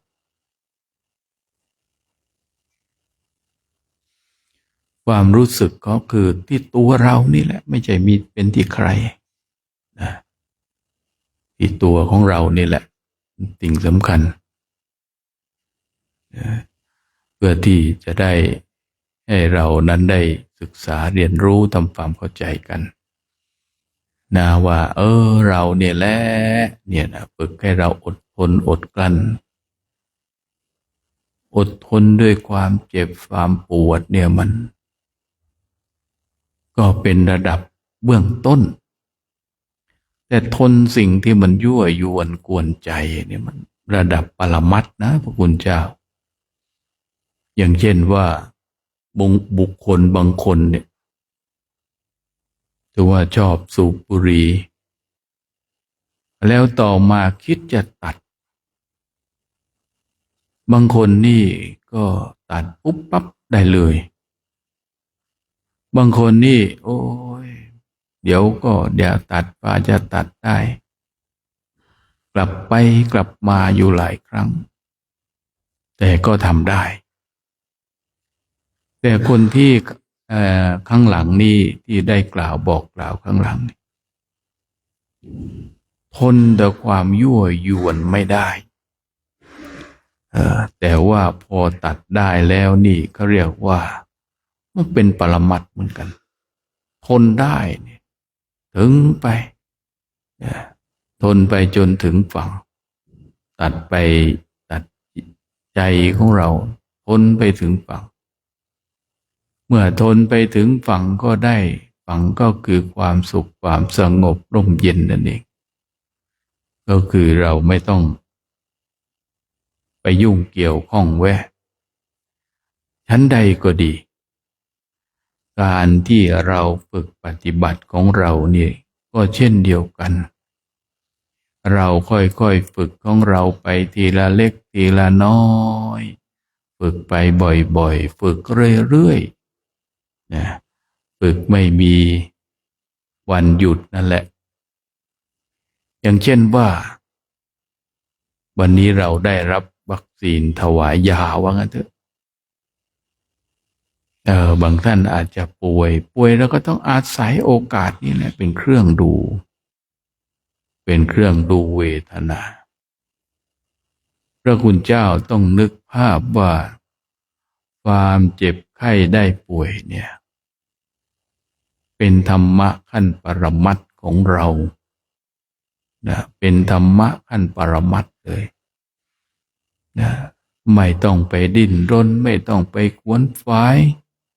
ไม่ต้องไปกลัวตายเพราะมันตายอยู่แล้วนะถ้าเราคิดกลัวตายแล้วก็พิจารณาถึงความจริงว่าเราก็ตายอยู่แล้วพอเราคิดเราพินิจพิจารณาไปบ่อยๆสิ่งที่มันเคยกลัวมันผูกเอาไว้มันก็จะค่อยๆลดแล้วก็หมดลงนะลดแล้วก็หมดลงไปมันก็ไม่กลัวตายเมื่อเราไม่กลัวตายเพราะเราควบคุมอุปทานความยึดถือต่อร่างกายของเราได้นะเราที่เราเคยยึดเคยแบกเอาไว้เนี่ยมันก็เรียกว่ายังไม่ได้บรรลุธรรมแต่ว่าพอจะกดจะข่มเอาไว้ได้พอเรากดเราข่มเอาไว้ได้เราก็มีกำลังที่จะเดินต่อไปได้วันเราได้อาหารของจิตเราก็มีกำลังแข็งแรงมากขึ้นในการฝึกฝนอบรมต่อไปนะที่ว่าทุกชีวิตมีปกติอยู่อย่างนี้ความเจ็บไข้ได้ป่วยอย่าถือว่าเป็นอุปสรรคของการปฏิบัติธรรมหรือว่าปฏิบัติจิตตภาวนาพระอริยเจ้าหลายองค์ถ้าเราไปศึกษาค้นคว้าในพระสูตรอย่างเช่นว่าคริมานนทสูตรพระคริมานนท์โอ้ยเจ็บปวดป่วยนะอันนี้พระพุทธองค์ไม่ได้ทรงตรัสไปตรัสเยี่ยมแต่ท่านพระอานนท์ไปเยี่ยมนะไปเยี่ยมท่านพระอานนท์ก็เลยบอกว่ามาถวายพระพุทธเจ้าให้พระพุทธองค์เนี่ยเสด็จไปเยี่ยมเยียนให้แต่พระพุทธองค์ทรงแสดงธรรมไปบอกว่าเราไม่ต้องไปเธอเนี่ยเอาอันนี้ไปเยี่ยมเยียนเป็นธรรมะบรรดาการไปเยี่ยมเยียนเรื่องของเวทนาให้พระกิริมานนท์ฟังพอฟังจบแล้วโอ้ยลงแล้วเวทนาที่เกิดกับธาตุสี่ขันธ์ห้าของเราเป็นเครื่องเตือนสติให้เราไม่ประมาทดูในจิตแล้วก็พระกริมานนท์เนี่ยเขาเรียกว่าเกิดมาชาติสุดท้ายนะเกิดมาได้ชื่อเวทนาโดยท่านเป็นต้นแบบให้พระพุทธองค์ทรงแสดงนะให้พระพุทธองค์ทรงแสดงนี่คือ ในส่วนหนึ่งสำคัญเพื่อและสาวกบางรูปต้องเป็นพระพุทธเจ้าแสดงแล้วก็ได้บรรลุธรรมแต่บางรูปก็อาศัยสาวกแสดงธรรมให้ฟังถึงได้บรรลุธรรมนั่นคืออัธยาศัยความปรารถนาที่แตกต่างกันไปในวันนั้นถ้าพระพุทธองค์เสด็จไปท่านพระกิริมานนท์ก็คงไม่ได้ทำโอมัวแต่ปลื้มปีติว่าพระพุทธองค์ทรงเสด็จมาหาเรากำลังป่วยคือของเราก็เรียกว่าต้องการกำลังใจแต่พระพุทธองค์ให้พระอานนท์ไปต้องการให้ได้กำลังธรรมกำลังธรรมได้มีธรรมเกิดขึ้นกับตัวของท่านเองเมื่อเราท่านทั้งหลายจะเป็นเวทนาน้อยเวทนามากเจ็บปวดบ้างอะไรเล็กๆน้อยๆมากมายหรือเบาบางก็แล้วแต่ให้เรานึกเสมอว่าให้เรานึกเสมอนั่นคือธรรมะกำลังปรากฏเราในหมวดของเวทนาในหมวดของเวทนาที่เกิดขึ้นตั้งอยู่ดับไปร่างกายของเราก็จะได้มองเห็นอีกอย่างหนึ่งว่าร่างกายของเราเป็นรังของโลกร่างกายของเราเนี่ยมันเป็นรังของโลกโลกนี้เป็นรังของโลก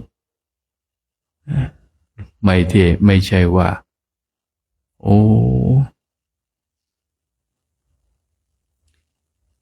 ไม่ได้ไม่มีอะไรโรคภัยไข้เจ็บไม่ต้องมาห้ามไม่ได้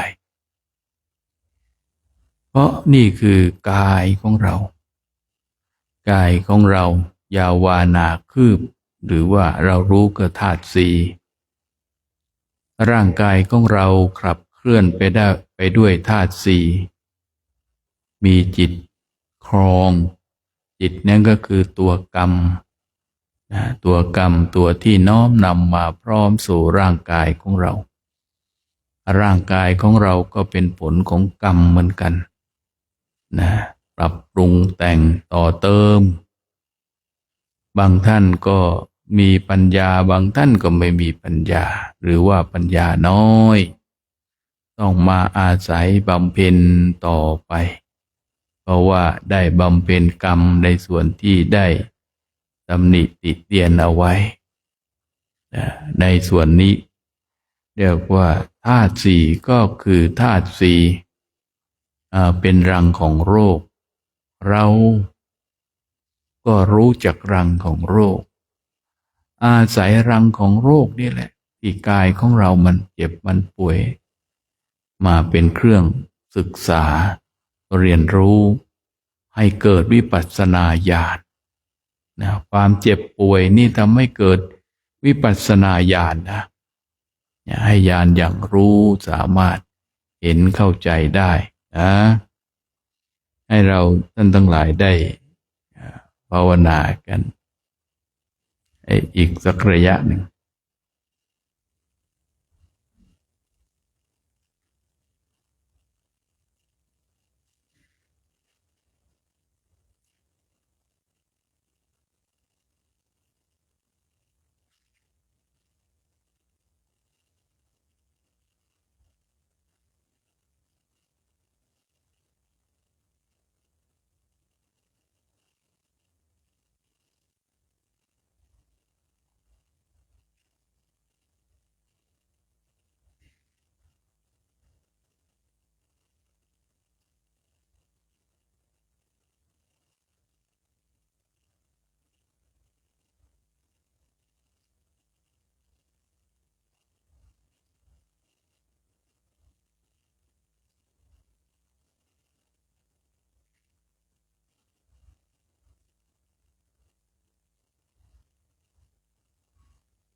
อื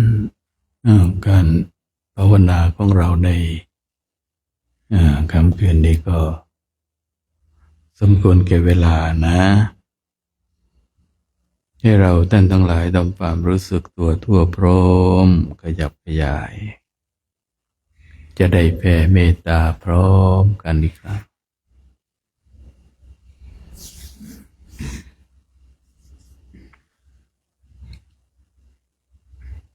สพินสันตังอาเวราหุนตุขออันสัพพสัตว์ทั้งหลายทั้งปวงที่เป็นเพื่อนทุกข์เกิดแก่เจ็บตายด้วยกันทั้งหมดทั้งสิ้นจงเป็นสุขเถิดอย่าได้ต่อกันและกันเลยอาบายามปัจจาวุนตุจงเป็นสุขเถิดอย่าได้เบียดเบียนซึ่งกันและกันเลยอานิคาโหนตุจงเป็นสุขเถิดอย่าได้ทุกข์กายทุกข์ใจเลยสุขีอัตตานังปริหารันตุจงมีแต่ความสุขกายสุขใจรักษาตนให้จากทุกข์โทษเวรภัยอันตรายทั้งปวงการตั้งบุญญาบาลังไม่สัพเพภาคีภวันตุเตขอสัพพสัตว์ทั้งหลายทั้งปวงเหล่านั้นจงเป็นผู้มีส่วนได้เสวยผลบุญที่ข้าพเจ้าทั้งหลายบำเพ็ญแล้วนี้เถิดสาธุดีมีน้ำปะนะอยู่เนาะโอ้เนนออกก็น่าจะมี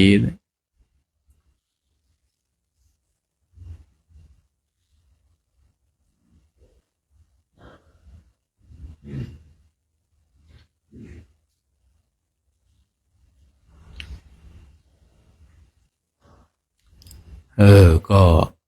น้ำปานะนี่พระคุณเจ้ายุคนี้เรียกว่ายุคของผู้มีบุญมาเกิดมีกำลังเยอะฉันกันได้ไงก็ฉันนะอย่างของผมนี่ก็มองตาปิบๆนะสงสัยจะเป็นกรรมนะพวกเป็นเบาหวานนี่เนาะไปห้ามก็ไม่กินข้าวกินน้ำแล้วเขาก็มองของมันอยู่ข้างหน้า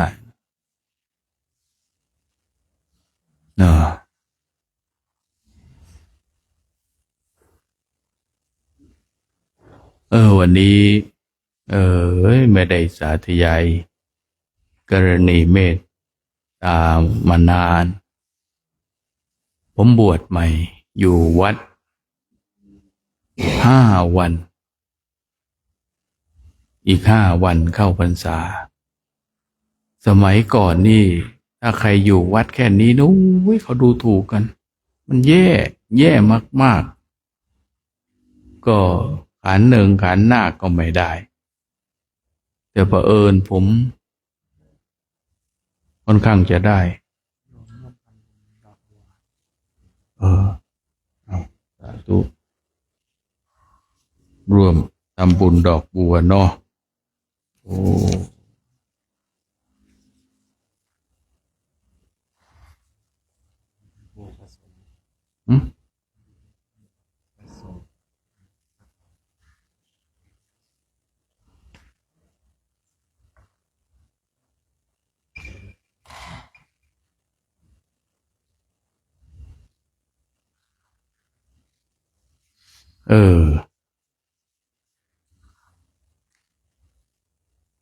แล้วก็ที่วัดภาคกลางนี่ที่สุพรรณบ้านเกิดนะวันเข้าพรรษาเนี่ยเขาก็เรียกว่าปิดบ้านมากันนะลูกเด็กเล็กแดงกับมาวัดก็มาดูพระสวดพาหุงมหากาได้ไหมก่อนจะใส่บาตรผมสวดได้ประเภทยังไงเขาล่มก็ล่มเหมือนกับธรรมจักรอาทิตย์อานัตเนี่ยถามว่าเปิดหนังสือสวดได้เปิดหรือไม่เปิดสวดได้แต่ถ้าผู้นำหรือว่าส่วนใหญ่ล่มก็ล่มเหมือนกันเพราะว่าเราไม่ได้มาเฉพาะส่วนท่องมาล้วนๆนะอันนี้ก็เหมือนกันแล้วพอเข้าพรรษาสักอาทิตย์หนึ่งพระที่วัดเนี่ยสมัยก่อนอยู่กัน30-40อะไรพวกนี้วุ่นวายผมหนีขออาจารย์มาอยู่ที่โบสถ์โบสถ์มันก็ห่างไกลเขารู้สึกมันสงบดีหนีมาอยู่ทีนี้หนีมาอยู่กลัวผีทำไงผู้รู้เพื่อนน่ะรุ่นพี่บวชเฮ้ยท่านก็กลัวผีนะบทนี้เราปราบผีดีนักนะสวดกรณีผมเลยได้บทกรณีบทเดียวที่ท่องได้ติดปากติดใจเพราะกลัวผีนะแต่พอมารู้คำแปลแล้วก็มารู้ประวัติความเป็นมาของกรณีเมตตานี่เป็นเรื่องที่พระภิกษุเจอหมู่พูดผีจะว่าพูดผีก็คงจะเป็นคำแปลที่มาจริงๆคือรุกขเทวดาเนี่ยเขามาแปลงมาเป็นผีเป็นตัวเน่าตัวเหม็นอะไรพวกนี้เป็นรุกขเทวดาสาเหตุก็ภิกษุนี่ประพฤติปฏิบัตินะปฏิบัติดีเทวดาเขาอยู่บนข้างบนต้นไม้เขาก็ต้องลงมาอยู่ข้างล่างเทวดาเขาเห็นพระนี่ก็นึกว่าเดี๋ยวอีกไม่กี่วันนี่ท่านก็ไปแล้วโดยปกติพระท่านก็ได้อยู่กันเป็นที่เป็นทางอยู่แล้วพออยู่ไปนี่จะเข้าพรรษาแล้วพระนี่ก็ไม่ไปแล้วญาติโยมในหมู่บ้านก็นิมนต์พระให้อยู่อีกพระท่านก็อยู่เทวดาก็ประชุมกันอย่างนี้พระคุณเจ้าอยู่อย่างนี้ไม่ไหวนะเราต้องจูงเด็กลูกเด็กเล็กแดงไม่ได้อยู่พักผ่อนสะดวกสบายก็ประชุมกันเทวดาประชุมกันแล้วก็ตกลงว่าก็ต้องไล่พระภิกษุนี่ออกไปแล้วก็มีคนหนึ่งว่าเราไล่ยังไงคนก็เสนออย่าไปยากไงภิกษุปุถุชนแปลงร่างเป็นผีที่เรารู้จักเขาเป็นผีเดินหิ้วหัวตัวเองมั่งน้ำเหลืองไหลตาถลนเอาแค่นี้ก็พอเอาแค่เบาๆแล้วก็มีเสียงอันน่ากลัวบ้างมากระซิบกระซาบข้างหูบ้างแค่นี้ยังไงภิกษุนี่อยู่ไม่ได้ไปหมดเมื่อที่ประชุมเทวดาเขาตกลงนะพอตกลงแล้วก็ไปเลยที่ทำเลยพระอยู่ไม่ได้จริงๆนอนก็นอนไม่หลับเพราะคนมากระซิบข้างหูอยู่ตลอดก็เลยปรึกประชุมสงฆ์เหมือนกันทีนี้สงฆ์ประชุมกันพอประชุมกันก็ปรึกษาว่าเหตุการณ์นี้เพิ่งเข้าพรรษาเดือนแรกไม่เป็นไรพระพุทธองค์อนุญาตให้เข้าเดือนที่2ได้ก็เลยต้องเดินทางมาเฝ้าพระพุทธเจ้าเดินทางมาเฝ้าพระพุทธเจ้าที่เชตวัน เล่าเรื่องเหตุการณ์ให้ฟังทั้งหมดว่าจะขอมาอยู่ที่วัดเชตวันพุทธองค์มีพุทธบัญชาว่าภิกษุพวกเธอเนี่ยนะเธอทั้งหลายเนี่ยไม่ใช่พวกเธอนะเธอทั้งหลายที่ในชมพูทวีปนะไม่มีที่ใดดีเท่ากับที่ตรงนั้นคือสรุปแล้วให้กลับนั่นเองประธานสงฆ์ก็บอกว่าข้าแต่พระองค์ผู้เจริญหม่อมคณะของหม่อมฉันจะไปอยู่กันได้ยังไงก็เขากวนกันอย่างนี้ทั้งวันทั้งคืนพระพุทธองค์ก็บอกไม่ยากนะถ้าแปลเป็นของเราไม่ยากเอานี่เอาอาวุธไป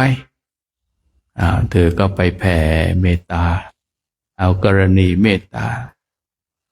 แล้วพอเอาอาวุธไปแล้วพระพุทธองค์ก็เลยบอกว่าอนาคตเนี่ยเทวดาเนี่ยเราจะดูแลอุปถากพวกเธออันนี้ใช้อะไรนะจากศัตรูเป็นมิตรเป็นผู้อุปถากอย่างจริงใจภิกษุก็กลับไปด้วยความเบิกบานใจเดินท่องไปเลยนะทุกรูปทุกองค์ที่เดินกลับไปก็อยู่ด้วยเมตตานะแผ่เมตตาเดินแผ่เมตตาไปเนี่ยโอ้ยปกติเป็นคนซื่อคนตรงมีศีลมีธรรมอยู่แล้วก็แผ่ไปจนถึงที่สุดโอ้ยเอาว่ายังไงเนาะแผ่เมตตาเสร็จเทวดาที่เห็นไกลๆมาแล้วภิกษุมาอีกแล้วเดี๋ยวถ้าบางพวกก็บอกเดี๋ยวถ้าเราจะหลอกให้หนำใจเลยบอกเนี่ยพอเข้าใกล้สัมผัสเมตตาใจเทวดาที่เคยไม่ชอบภิกษุนั้นก็ผ่อนคลายลงกลับนานวันก็เกิดความเอ็นดูสงสารเพราะว่าเขามาอยู่ด้วยไม่ได้เดือดร้อนอะไรไม่ได้สร้างความเดือดร้อนอะไรแปลง่ายๆโอ้ยเราขอมาปฏิบัติธรรมหน่อยเถอะนะเหล่านี้เองทีนี้มีเรื่องเล่าผมมันบวชนานไม่ได้อยู่วัดมันเที่ยวไปเนาะมีเรื่องเล่าจะเล่าให้ฟังก็คือผมไปอยู่ป่าช้าองค์เดียวไปอยู่ป่าช้าองค์เดียวนะเคร่งไม่เคร่งก็ไม่รู้เนี่ยไปอยู่ป่าช้าองค์เดียวมีคาถาอะไรไหมมีแต่พระพุทธเจ้าอยู่ในใจนะมีแต่พระพุทธเจ้าอยู่ในใจอย่างเดียวไม่มีอย่างอื่นแล้วพอไปอยู่วิธีการไปอยู่ที่ป่าช้านะพระคุณเจ้าต้องเข้าก่อนมืดว่าเราดูก่อนว่าที่ตรงนี้เราจะปักกรดหรือว่ากางเต็นท์พักเนี่ยที่ตรงนี้เหมาะไหมไปเคลียร์ดูแล้วเหมาะแล้วก็เสร็จแล้วมากางเต็นท์เสร็จแล้วหรือว่ากางกรดจัดสถานที่พักเรียบร้อยแล้วเราต้องเดินดูป่าช้าก่อนเดินดูให้รอบเลยป่าช้าต้องเดินดูให้รอบเพื่ออะไรเพื่อที่จะได้มองเห็นนะมองดูไปดูว่าอะไรเพราะในยามค่ำคืนเนี่ยมันเป็นเงาดำๆถ้าเรามองดูไปแล้วก็จิตก็ปรุงว่าเป็นผีก็ผีเป็นอะไรก็เป็นขณะกลางคืนนะท่านต้องไปดูผมที่เกิดอันนี้เกิดมาจากสังเกตแล้วก็เห็นแล้วก็ทำวิธีการนี้แล้วก็ทำไปแล้วก็พอไปอยู่ป่าช้าเนี่ยพอเสร็จแล้วก็ก่อนที่จะเข้าที่พักจำวัดสวดมนต์แล้วก็แผ่เมตตาก่อนแผ่เมตตาก็หมู่เทพหมู่เทวดาที่อยู่ในฐานที่อย่างนี้เนอะขอให้มีความสุขนะ ข้าพเจ้าเนี่ยมาปฏิบัติธรรมชั่วคราวไม่ได้มาอยู่เลยเดี๋ยวเราก็จะจากไปนะในที่นี้ขอมาปฏิบัติธรรมพอเสร็จแล้วเราก็ทีนี้แผ่เมตตาเอาไว้ลักษณะนี้เสร็จแล้วเราก็ทำต่อของเราว่าบางทีมีเทวดาที่เขาเกเรบ้างอะไรบ้างเราก็บอกว่าถ้าใครมาทำร้ายประทุษร้ายข้าพเจ้าให้ถึงแก่ความตายก็ขอให้ผู้นั้น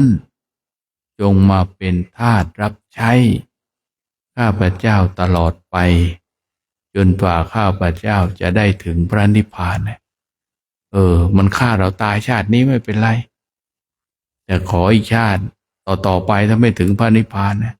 มันเป็นคนใช้เราโอ้ยเทวดาเขารู้ใช่ไหมเขาฟังแล้วไม่มีใครมายุ่งกับเรานะใครมายุ่งเกี่ยวกับเราถ้าอาจจะมายุ่งเกี่ยวก็มาเยี่ยมเยียนเล็กๆน้อยๆมาแย่ให้เรากลัวแล้วเราก็หนีไปเงี้ยก็อธิษฐานเอาไว้นะนี่คืออธิษฐานเพื่ออะไรข่มฝันก็ได้ไม่ข่มฝันก็ได้เนาะเทวดาเขาฟังแล้วตุ๊นี่ก็เอาแต่เว้ยมันขู่เฮาเว้ยนะเนาะนะมันเป็นอย่างนั้นนะแต่เมตตาเนี่ยผมปฏิบัติเมตตาผมอยู่ถ้ำผาจมอยู่กับหลวงพ่อวิชัยผมอยากจะรู้เรื่องของเมตตาภาวนาเป็นยังไงเราก็เปิดตำราดูเนี่ยสัพเพสัตตากลับไปสักชั่วโมงครึ่งชั่วโมงซ้ำๆมันเบื่อแล้วทำไงพระคุณเจ้าทำไงไม่ให้มันเบื่อแผ่เมตตาในแบบถามว่าแบบเนี้ยเขาทำมาถูกไหมถูกแล้วแต่ที่เราแผ่เมตตากันนี้ในภาคปฏิบัติเนี่ยไม่ใช่ภาคปฏิบัติเนี่ยอย่างเช่นว่าเราสวดเมตตาในกรณีเนี่ยอยู่ด้วยเมตตาคือจิตที่เราอยู่เราเห็นอะไรเนี่ยมองด้วยความสงบด้วยความสุขแผ่ให้เขามีความสุขไม่ใช่มองไปโอ้ยองค์นั้นเป็นยังไงวะทำไมมันต้องมีนิสัยอย่างนี้อันนี้เขาเรียกว่ามองเหมือนกันมองด้วยความทุกข์ถ้ามองด้วยความสุขก็คือแผ่เมตตาอยู่ในใจเนี่ยอย่างเช่นว่าเราเห็นเพื่อนภิกษุของเราญาติโยมดีขอให้เขามีความสุขทุกองค์บุคคลที่แผ่เมตตาให้ผู้อื่นไม่ได้เป็นผู้ขี้อิจฉาสังเกตที่ขี้อิจฉามันก็คุยแต่เรื่องคนอื่นเรื่องตัวเองไม่รู้แสดงว่าเราเนี่ยอิจฉาคนอื่นเราพูดเรื่องคนอื่นที่พูดลับหลังเราก็คิดว่าเมื่อคำพูดมันหลุดปากเราไปแล้วมันก็ไปถึงคนอื่นเหมือนเดิมเหมือนไอ้ที่เรานินทาเขามันก็กลับไปถึงเหมือนเดิมนี่คือส่วนที่เราจะต้องฝึกฝนอบรมประพฤติปฏิบัติให้เป็นลักษณะเนี้ยว่าให้รู้ทัน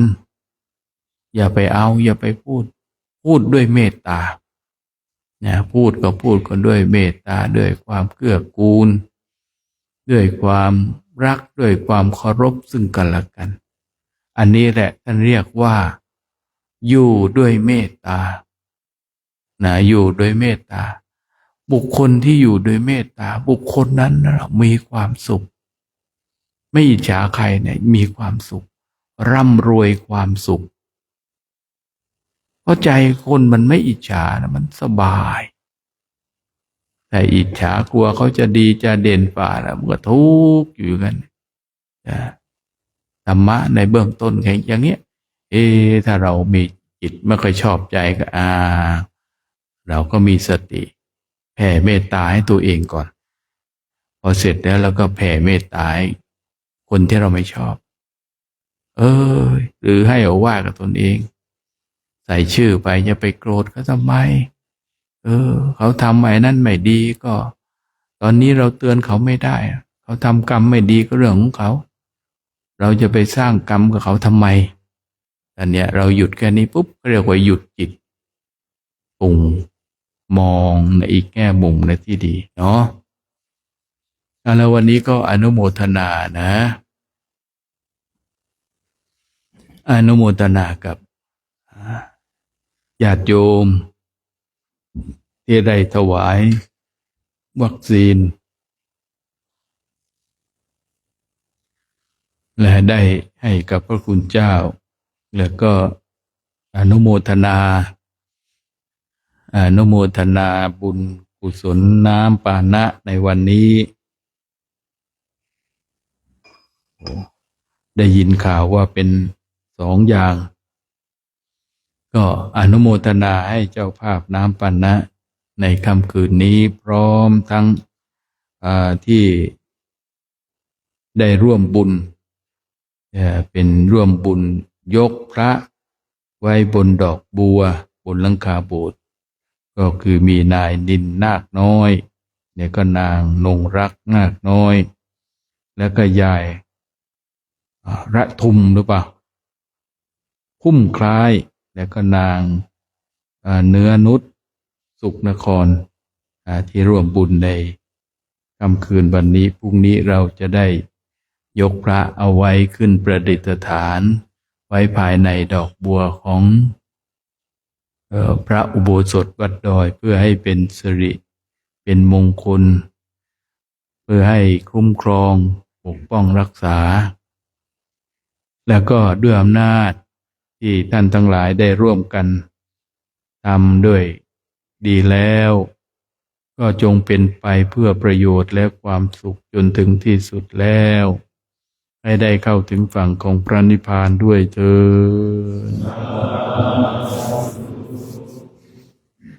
ดยะถาวาริวหาปุราปริปุเรนติสาครังเอวเมวะอิโตตินังเปตานังอุปกัปปติอิจิตังปฏิตังตุมหังคิปะเมวัสสบิชตุสัพเบปุเรนตุสังกปปาจันโทปนรสโสยถามณิโชยระโสยถาวิวัสสันตุสัพพะโรวินาศตุมาเตภวันตังโยสุขีติกายุโตภวะอภิวาทนาสีริสานิทปัจจายโนจัต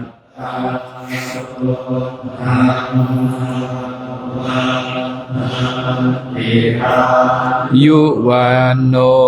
สุขังภาลังทุกเก้าคืนไหว้พระกัน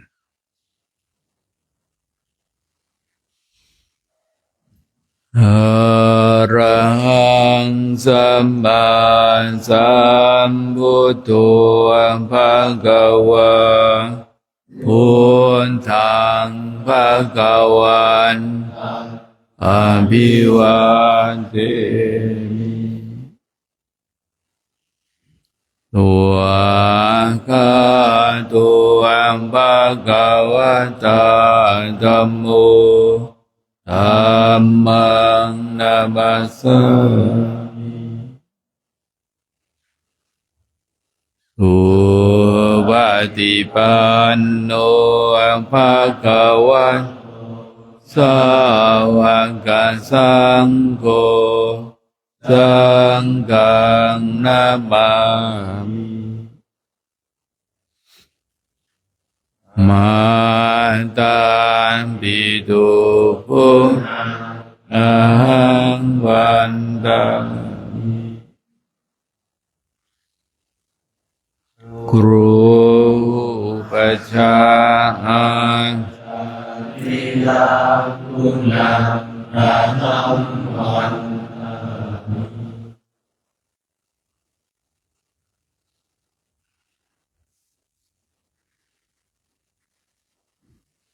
พระภิกษุสงฆ์พร้อมใจกันกราบพระผู้เทระธรรมปราโมทย์กันอีก3 ครั้งพร้อมกันแล้วครับครับ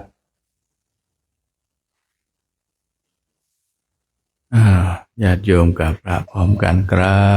บครับ